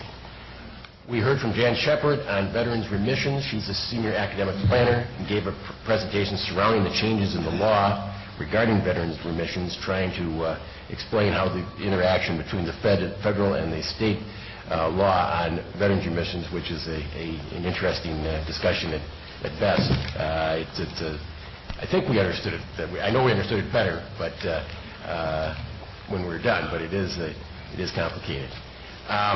We heard from Debbie Durkin on total gifts, grants, and contracts for this period of $1.4 billion, an increase of $231 million from a comparable period of this last year. And the federal awards increased to $102.7 million, while non-federal awards increased to $128 million. So good news on gifts, grants, and contracts. Under our consent agenda, we heard about a UW-Madison contract agreement with Pfizer, also a UW-Madison contract with Amgen, and a temporary suspension of the board policy on use of sick leave. Let me give a little more detail on the last item. It has to do, of course, with the H1N1 virus and a little update we got at our meeting. Debbie Durkin stated that there's been much planning and preparation is going on at all of our institutions with respect to H1N1 virus. Chancellors and the UW Health Center directors have been issuing guidelines for faculty, staff, and students, and websites have been populated with influenza information. Nationally, of course, there are large outbreaks on college campuses, and UW-Madison University Health Services Director Dr. Van Orman reported UW-Madison has about 200 contacts last week, with over 90% of them flu. Now, during a normal flu season, about 50% are actually the flu, and this is much earlier than flu typically occurs. Most cases are mild, that's the good news, and can be controlled through self-isolation, fluids, and rest. Dr. Van Orman indicated that Madison does not expect to cancel any large-scale events at this time. This would only change if the severity of the illness increases and would not be based necessarily on the number affected. The committee heard from UW-Whitewater Health Services Director Ruth Swisher, who reported on the activities underway at Whitewater. All campuses have key people monitoring the level of illness at their institutions and have plans and processes in place to respond to H1N1 virus. One of the barriers to self-isolation by employees is a sick leave policy which requires a medical excuse. The resolution before you temporarily for 1 year removes that barrier, and the committee adopted Resolution 12E5, which suspends a resolution which we adopted in October of 2005, which actually had to do with sick leave policy at that time. And that required a written certification from a healthcare provider of the medical necessity for the use of sick leave for absences for more than 5 consecutive full working days. And the resolution in front of you suspends that for the year based on, of course, the flu situation, and we're hoping to encourage people, if they are ill, to be able to stay home and not have to have a medical excuse. Without all 3 of those will be on the consent agenda. Finally, Tom Andres gave a report. We talked a little bit about articles about new textbook rental opportunities for students.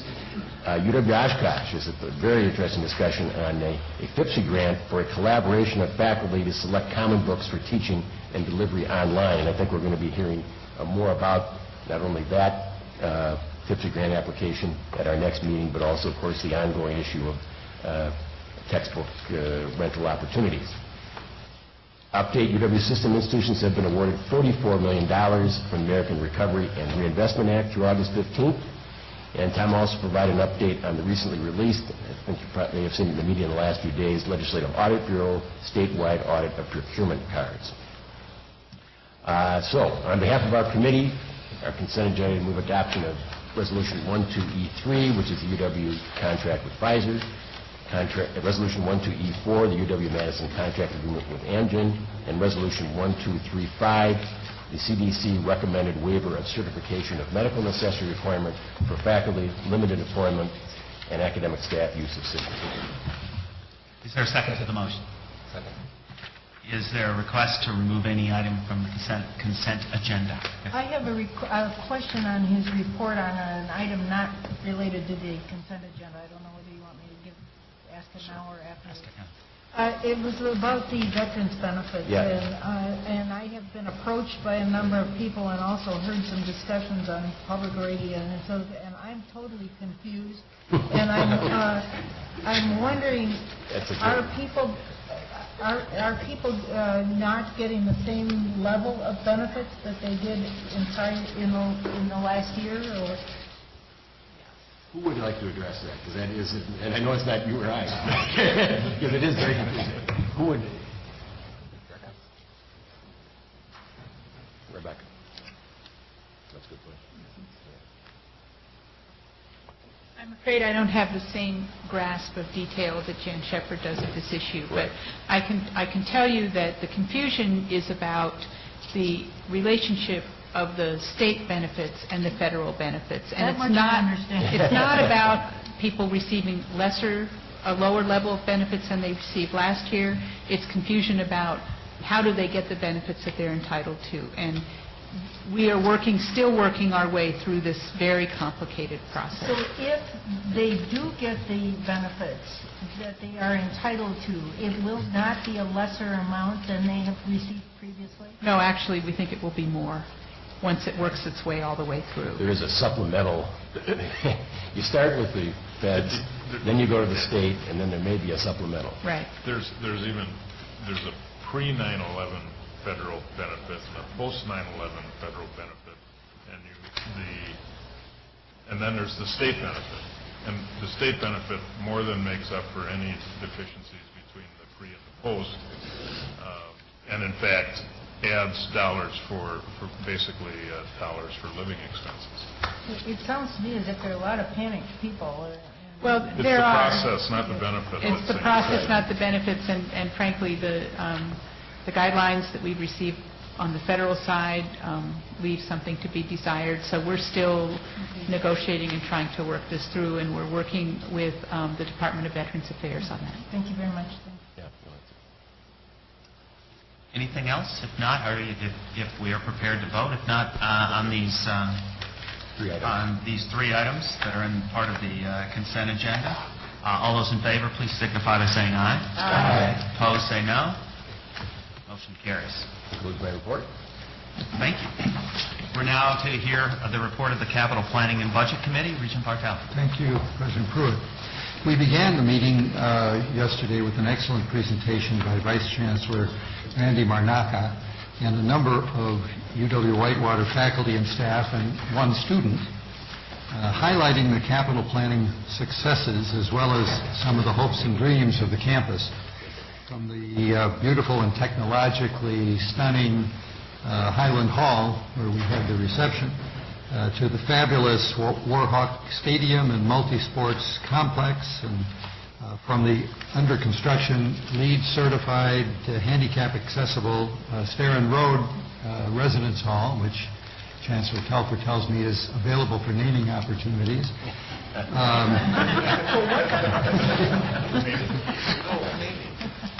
To the fond wishes of LMS Dean Mary Pinkerton for a building, just one building in which to consolidate faculty and classrooms for the College of Letters and Sciences.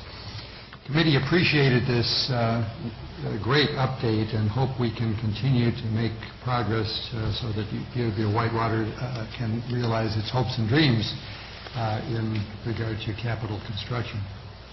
After approving the minutes of the July committee meeting, we had the following 7 resolutions presented, which unanimously were approved by the Capital Planning and Budget Committee and are now presented as a consent agenda. Resolution 1.3.c, and you'll have the resolutions in your materials there, requests authority to enter into a land use agreement for the construction of student housing at UW Green Bay.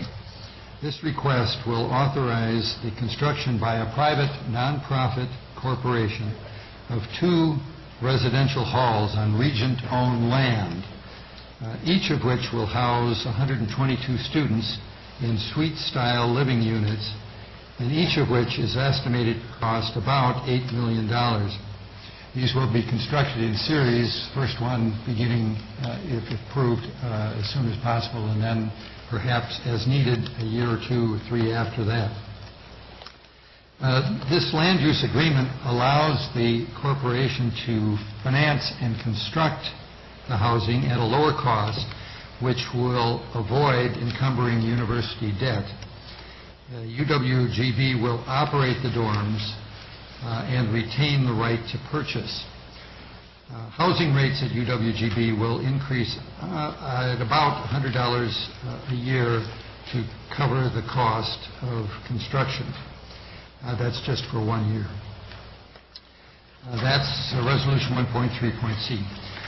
Next, Resolution 1.3.d, which was brought by UW-Madison, requests authority to exercise a lease purchase option for the purchase of 21 North Park Street. Let me give you a little background on that. Back in 2004, the university entered into a lease arrangement to construct a residence hall, a parking ramp, and an office building, and to relocate UW Fleet Services. All of those were located on South Park Street, or near South Park Street. The lease provided that the UW had purchase options for the various components of this project. Those lease options were exercised with respect to the residence hall, the parking ramp, and the fleet facilities portions, and they were purchased in 2006. That left the office tower, which remains now under lease. The next available purchase opportunity for the office building is in 2010, and the purchase price is fixed at about $38.5 million. The campus is now requesting authority to to negotiate an early option to purchase this month, in September 2009, that will save the University of Wisconsin-Madison approximately $3.7 million in lease costs. If they were to wait until the July 2010 purchase options, in other words, it would cost another $3.7 million in lease payments, which of course would be lost during that period. The campus hopes to save the financing costs by substituting internal campus funding, that's funding from auxiliary reserves, for at least half of the program revenue bonding, or about $19 million, and possibly retire the remainder of the debt within a year or two, or perhaps longer, depending on the financial situation at that time. This is an unusual request, I should say, that this is with regard to the funding of this purchase. Normally, as you know, funding comes from our capital budget and is bonded.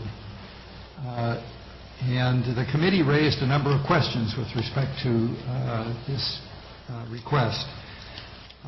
But in the last analysis, the committee determined that the financial advantages of handling the purchase in this fashion outweighed the disadvantages, and approved the resolution and recommended. Resolution 1.3.E requests authority to plan the Charter Street heating plant rebuild projects. The university and state will seek the release of $24.5 million program revenue supported borrowing to complete planning to the design report stage and to purchase a biofuel boiler. It's an early purchase of the boiler. The way this was described to us is, in these kinds of situations, you decide what kind of boiler you're going to purchase first, and then you build the facility around the boiler. The boiler is the heart of the project. This project was included in the 2009-11 capital budget at a total cost, as you may recall, of approximately $250 million. So this would be a release of a portion of those funds to begin the design and purchase the boiler. It's a boiler that can burn just about anything you want. You just throw it in there and it just goes up. It should for that amount. Do you have any candidates of people that would like to throw in the boiler? We're taking names. Resolution 1.3.F is another UW-Madison request. It seeks authority to adjust the budget of the physical plant shops and office building project. This project will relocate some physical plant facilities from the Charter Street heating plant site that have to be moved in order to do the heating plant project. When the original project was approved, DOA, Department of Administration, did not include $900,000 of design and administrative cost in the project estimate. As far as I can tell, that was a mistake on the part of DOA. Normally those costs would be included. Also, the campus is requesting authority to use an additional $500,000 of its reserves to provide space that is needed beyond the relocated space. Resolution 1.3.G requests authority to construct the East Campus Utility Improvements Phase 5 project at a cost of approximately $3.8 million. This project is one more phase in an ongoing utility construction project on the Madison campus, and you've heard about previous phases of that. It will provide core utilities in Library Mall and from State Street to Langdon Street, and will service the East Campus and the north side of Bascom Hill. Resolution 1.3.H requests authority to lease space for the UW School of Medicine and Public Health's Department of Ophthalmology and Visual Science Fundus Reading Center. Does anyone know what a fundus is? No. You have to have a medical degree for this, you know. Fundus, I am told, is the eyeball. Is that right? Anybody know? Yes. It's the eyeball. Why didn't they just say eyeball? I don't know. This is what doctors do. David Miller knows. As if doctors are more obscure than attorneys. I think so. This space will provide research and office space off campus and is entirely grant funded. Finally, Resolution 1.3.I requests authority to construct 7 UW system all-agency maintenance and repair projects. These projects include basically infrastructure maintenance at the Eau Claire, Milwaukee, and Madison campuses, and an elevator installation here at UW-Whitewater, and a significant remodeling project for the maintenance and materiel and military science buildings at UW-Stevens Point. These 7 resolutions were passed unanimously by the committee, and I now move, on behalf of the committee, resolutions 1.3C, D, E, F, G, H, and I. Second. The resolutions have been moved and seconded. I know, Regent Opgenorth, you would like to remove an item from the consent agenda. Is that Yes, can correct? we remove 1.3.D? 1.3.D, okay. That item is removed. Are there any other items that anyone would like to remove from the consent agenda? If not, we will vote on 1.3C, 1.3E, 1.3F, 1.3G, H, and I. All those in favor, please signify by saying aye. Aye. Opposed, no.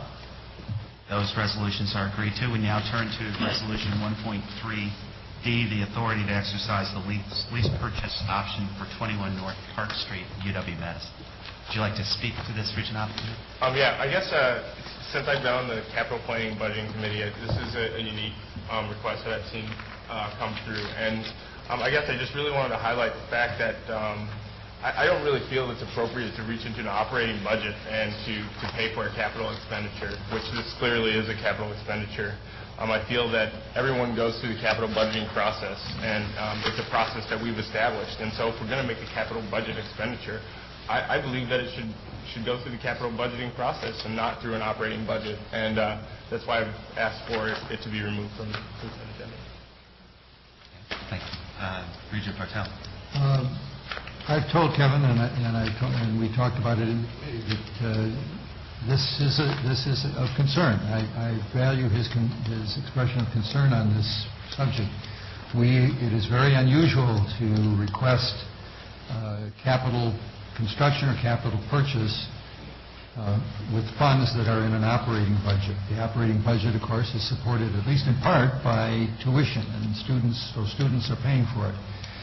This is, as I say, a unique situation, and we were convinced that because of the finances involved in this and the financial benefit to the University of Wisconsin-Madison, that we would make an exception. But I see Vice Chancellor Darrell Bazell here, and I'd like, if he would, to address Regent Opgenorth's concerns. And I appreciate the question from Regent Opgenorth. I agree with you philosophically. The bind we find ourselves in is that, in fact, we did go through the capital budget process. This was a project that was, in fact, proposed for the 9/11 budget, was not accepted by system, by the Regents, for very legitimate reasons. The pressure to provide capital budget funding for academic, mission-related programs from our campus, from other system schools, and from other state agencies far outweighs this project in terms of the priority. Our sense is that if we don't move forward to purchase it now, we're going to have this conversation biennium after biennium after biennium. In fact, right now we're spending over $3 million a year of operating budget money from the campus to pay the lease cost. And essentially what we're looking at is a financial decision here to cut our losses. At the end of the day, we're going to have to expend, if we move forward now, about $41 million to move forward with this purchase. If we wait 2 years, 4 years, 6 years, the lease cost will continue to increase, and the actual cost of buying the building is going to continue to hold true. We're not going to get a price break. So this is purely a financial decision. It's a decision we would like to have avoided, but looking at the way the lease is put together, we don't see another option here. We don't see this project being enumerated in a future budget, given the other pressures on the capital budget. Regent Falvey. Maybe a little different spin to it or question to it. And this is just in general, and you can give me more detail on this project, but exercising options on real estate in today's times is a bit unusual in that the market is depressed, probably depressed from the time the option price was agreed to. So I'm asking for maybe a little more background on why we think the value of this property is held up to the option price. Yes, aren't we the tenant? Yes. We're the tenant, aren't we? Yeah. We're the tenant. When we entered into a lease agreement with the Bolt Construction Company, the annual lease costs out for many, many years, and the options to purchase periodically, those numbers are set. They're not negotiated. But they don't have to be at the time we want to move exercised. forward to exercise the option. But they don't have to be exercised. That's correct. But again, our feeling is, though, given the ongoing obligation and the very small likelihood that this project would in fact be enumerated in the future, we're just continuing to bear an ongoing cost in perpetuity that really eats into our operating budget. And from a financial perspective, we feel it's in our best interest to cut our losses in effect. Well, the lease costs versus the financing costs have to be. I mean, you don't buy this without additional financial obligation. So that's compared against the lease costs. The financial obligation is fairly minor here. Again, we're proposing to use some existing operating budget money to help finance some of that cost. But the part that would actually be bonded, we've worked very closely with the Department of Administration, and as an alternative to the traditional 20-year bonding, which would cost us 5.25% annual interest, they're willing to work with us on another financial option where the cost of money is probably less than 1%, along with the option to actually buy it out earlier. In other words, we're not actually locked into a 20-year repayment period. So the cost of money is relatively cheap here. Thank you. I just had a follow-up question, if I could, to what was just said. How much operating money is being used? Right now, the cost of the lease right now, we have to pay the lease costs, and we're obligated to cover the property taxes, which will continue to escalate as well. So right now, we're spending over $3 million a year on the lease cost. Well, $3.2 million. I thought the answer to Mike's question was that of the total you're going to pay to exercise the option, not some of it's coming from bonding, some of it's coming from other sources, and some of it's coming from operating money. Is that? That's correct. How much is going to come from the operating money? We're going to provide about $19 million of cash that comes from three sources. We have a one-time revenue stream that was created as part of the intergovernmental transfer that some of you are familiar with. Some of it people refer to as the hospital tax, that we have a one-time revenue stream there that we can tap. We're going to use the money that we currently are spending on the lease, which is our operating budget contribution. And we have an internal source that we're using that really relates to some internal charges that we apply to some units that receive centralized services. We want to redirect that revenue stream, it's about less than $1 million a year, to help support this until we can pay this debt off. Regent Walsh. And again, I should be clear that none of the revenue streams I'm referring to actually use tuition revenue. Yeah, I wanted to make that point that it isn't really tuition revenue because that goes to teaching and other things. But I'm assuming that all this is that our existing lease obligations are greater than what we could otherwise self-finance, going to the market and using our credit. As to I agree with Mike that the value of real estate hasn't gone up, but the value of this real estate is the present value of our lease payments. And that's our cost. So since we're the tenant, we're stuck. It's got great value because we're paying it. So I'm assuming you're just comparing the lease payments versus how we could otherwise finance it. It's just like refinancing your house. Yeah. Another way to look at it is we waited another decade, we would have spent another $35, $40 million, and we would still have to pay the true market value of the property. So again, we think we save Your lots fixed of... option price. Yes. Associate Vice President Miller? It was seen as advantageous when the lease was constructed to fix the purchase price at 2-year intervals, and I believe after 2014, it goes to the average of 2 appraisals. But during that time, if we continue to lease it, that's all sunk cost. In lease payments, we still would have to pay a market price at that time. So waiting would be the gamble that it would devalue more than about $12 million, which is not going to happen. A question, isn't this the project that we go back to that was going to be run through the research park? Originally, that was our... And we had lots of issues with it, and we couldn't, I remember the political issue, but I think this is just a wise financial decision to get back to where we should be after going through what we went through to even get the thing built. Right. In addition, the reason to internally finance it is that the way state bonds are issued, we are not allowed to prepay state bonds, so you're locked into at least a 20-year bond from the time you do that, and even if you could prepay it, you're not allowed to. So it's an additional cost savings to be able to get out of this obligation at the earliest possible date, which internal financing allows you to do.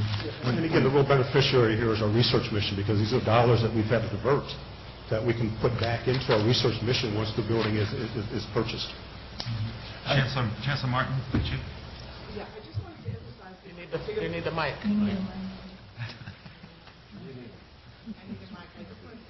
Kevin's point, and say to Kevin that the calculations we did, and I'm picking up on what Regent Walsh said, but show that over time we'll be able to use more, we'll have more ongoing operating money to help not only with research but our educational mission if we do this than if we don't. Because we happen to have these one-time funds that we can use, and the internal financing will cost us less going forward than it will to lease on an ongoing basis. So I respect your concern, but I think this benefits students more than if we don't do it. This year or in the years to come? Future. In the future. And in the short term, possibly slightly too.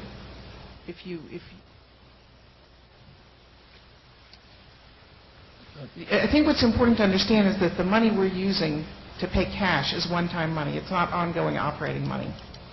And the financing will cost us less ultimately than the lease payments. So if you're concerned about having adequate funding in the operating budget and not eating that up for other purposes, which I understand and respect, I'm trying to explain that actually the opposite will occur. I guess, sure, if I can, it's more on the principles of what we're looking at here. I mean, I understand it's a unique situation, but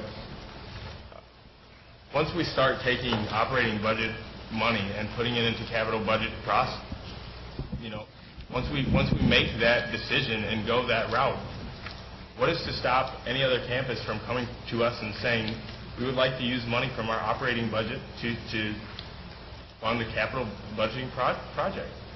And that's what really, I think, scares me about the future, is because this is not the only one that we're looking at right now. In fact, in the consent agenda, there was another one where $500,000, which is not nearly as a substantial amount, that we were using operating budget money in the capital budget expenditure. And I do not want to see this become something that we repeatedly are looking at. If I can, just very briefly, again, Regent Oppenroth, I agree with you 100%. As the Chief Financial Officer for the campus, I can think of lots of other uses for the dollars that more directly relate to our academic and research and public service mission. But again, the point is that we're already using operating budget money to support the lease, and we're simply wanting to leverage those dollars towards the purchase price so we can get out of that obligation at a certain point in time and not have this obligation into perpetuity that really eats into our operating budget. I guess if I could ask the question then, what about the $500,000 expenditure from the operating budget? Was that additionally one-time money? Was it, I mean, if we're saying that this is a special circumstance, I guess I would like to have some understanding as to What, the other one that we had, which was the $500,000, is it one-time money? Is this dipping into the operating budget to use it on capital budget expenditure? I'd be happy to address that question as well. Again, another excellent question. As was explained a little bit earlier, the fact that we found ourselves $900,000 short was a mistake. I think it was an honest mistake made by the staff at the Department of Administration. But the implication is that without us investing the additional $500,000, we would not be in a position to consolidate our shop's operation, both our main service shop and the annex. Those operations need to be consolidated. We think through this one-time investment, and we are going to use one-time money, again, to satisfy this. We're not going to tap this tuition revenue or other operating budget revenues, that over time, we think we actually are going to recoup this through the efficiencies that will be gained through the consolidated project. But again, it's something we would hope we wouldn't have to do, but to wait a number of years to do this would cost a lot more money in the future to add that additional portion to the building. I think if I could just say, Regent Oppennorth, one of your basic questions was, what's to stop this from occurring again and again? I think the simple answer to that is this board is. You will, if any campus wants to bring forward similar situations, you'll see it, and you can vote on it. This is not going to be standard operating procedure, but I think exercising discretion in these two cases, we felt that the alternatives to keep doing what we're doing make less sense in terms of protecting the values and the principles that you're so articulate about. Yeah, I just need to respond, because I remember being involved in this issue before. This is an unusual situation where we're here. But the analogy, much like your car analogy, is that if you had an option to buy your house, but you had to pay a tremendously large lease payment until you bought it, and you inherited some money, it would be simple. You would buy the house with the inherited money. Our problem is that we only have an operating and a capital budget. And I agree with the principle that you're saying, but you also have to look at the circumstances around the principle. It's not that simple. This is saving money in the short run and the long run, and it's just good financial transaction. But I agree. I would urge you to understand that we're not violating the principle of using operating for capital. We're stuck with the operating budget the way we define it. But this makes sense. I have one question. It's probably already been answered, but I understand the $19 million for program revenue supported borrowing. I'm perfectly fine with that. Loan payments will be even less than the lease payments, and we'll actually own the building. So, but where exactly is the $19 million in program revenue coming from, and what isn't going to be funded if we're making that large investment? Again, the source of revenues have three parts. Okay. One is a one-time revenue stream that came to us through, let's say, a Medicaid transaction that involved our hospital and medical practice plan. And that was free and clear money that wasn't obligated or dedicated for any particular purpose. We had been saving it to deal with a tough situation. We decided that this rises to the top of the heap in terms of tough situations. We're also, as a second revenue stream, using the money we're currently spending on the lease. And that is operating budget money.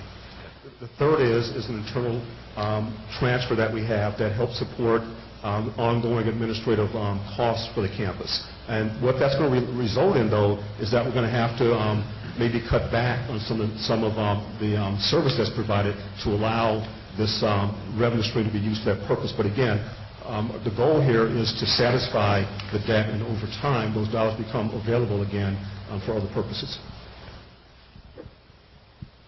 Any other questions or comments? If not, are we prepared to vote on Resolution 1.3D? Yep. All those in favor, please signify by saying aye. Aye. All opposed, say no. Nope.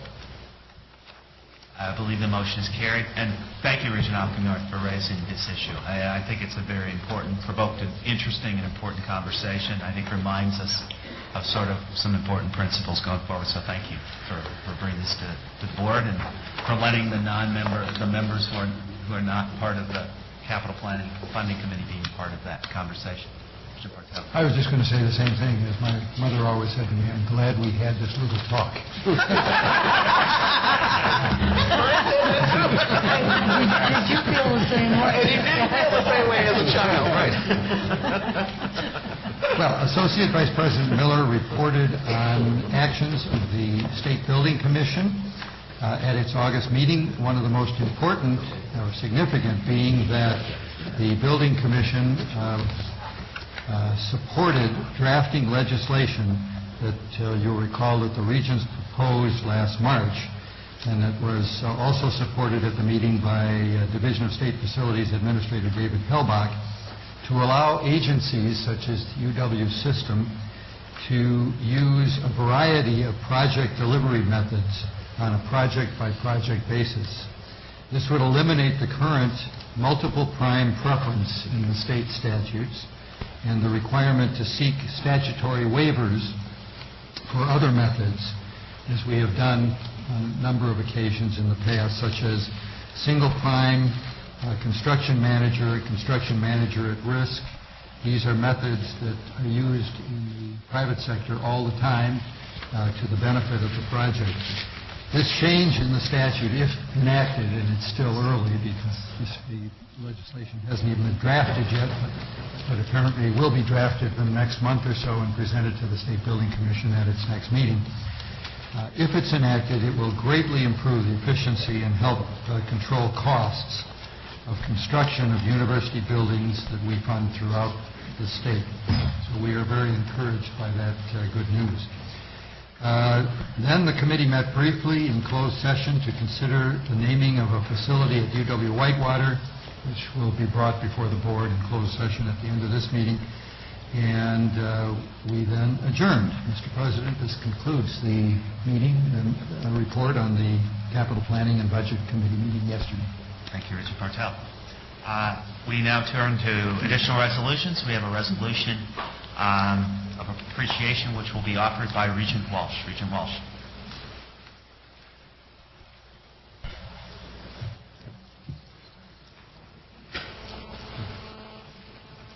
Thank you, President Pruitt. I really have the wrong tie on today because I should have had the right tie on for this resolution. But this is a resolution for appreciation to UW-Whitewater. And it reads as follows, and I want to first apologize to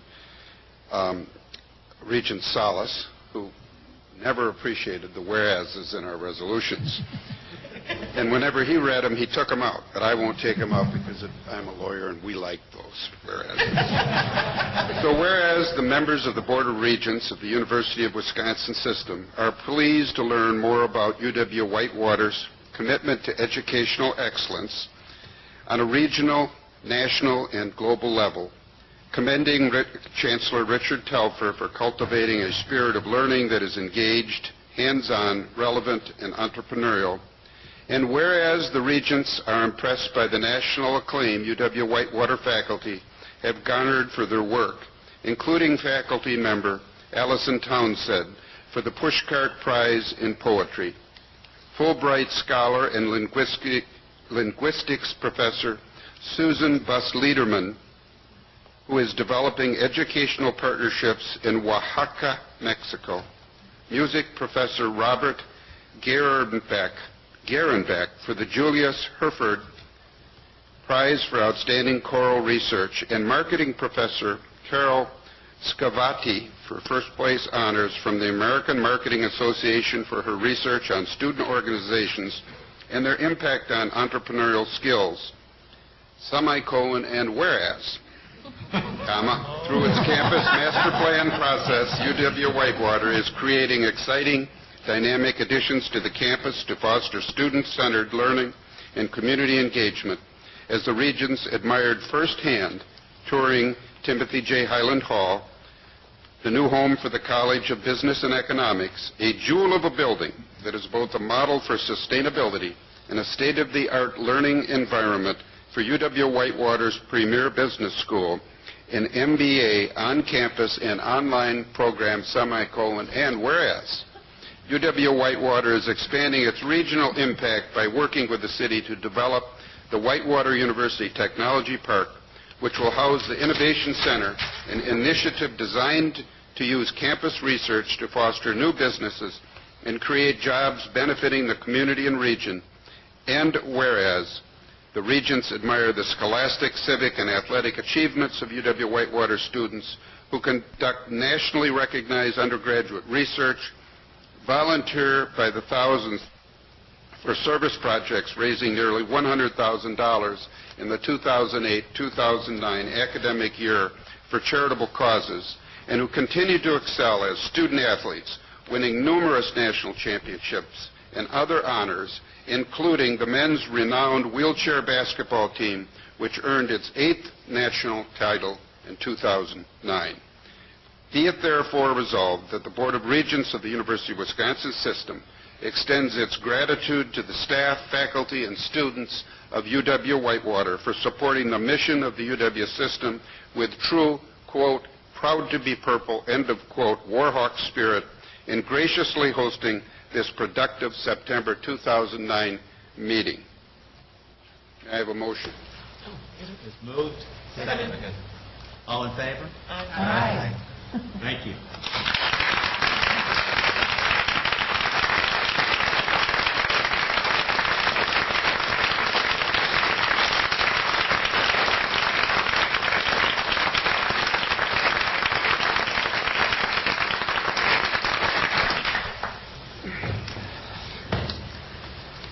Thank you, Regent Walsh. We now move to are there any communications, petitions, or memorials? We have one piece of unfinished business. There is a vacancy in the position of Assistant Secretary of the Board due to Cheryl Goplin's retirement last month. And NoteStat has taken on many of Cheryl's responsibilities until her position can be filled, and it would be fitting for her to serve as interim Assistant Secretary as well. So I would like to ask if there is a nomination for the position with the little clue that I gave you at the beginning. Is there any nomination for the position of interim Assistant Secretary to the Board of Regents? I move for Ann Nonstead.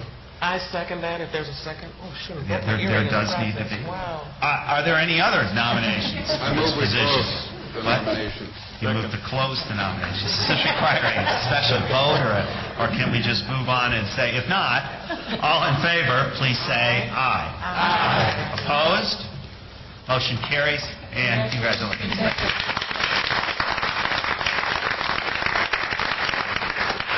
Any other unfinished or additional business? If not, we will take a 10... Chancellor Telfer. This is not another speech.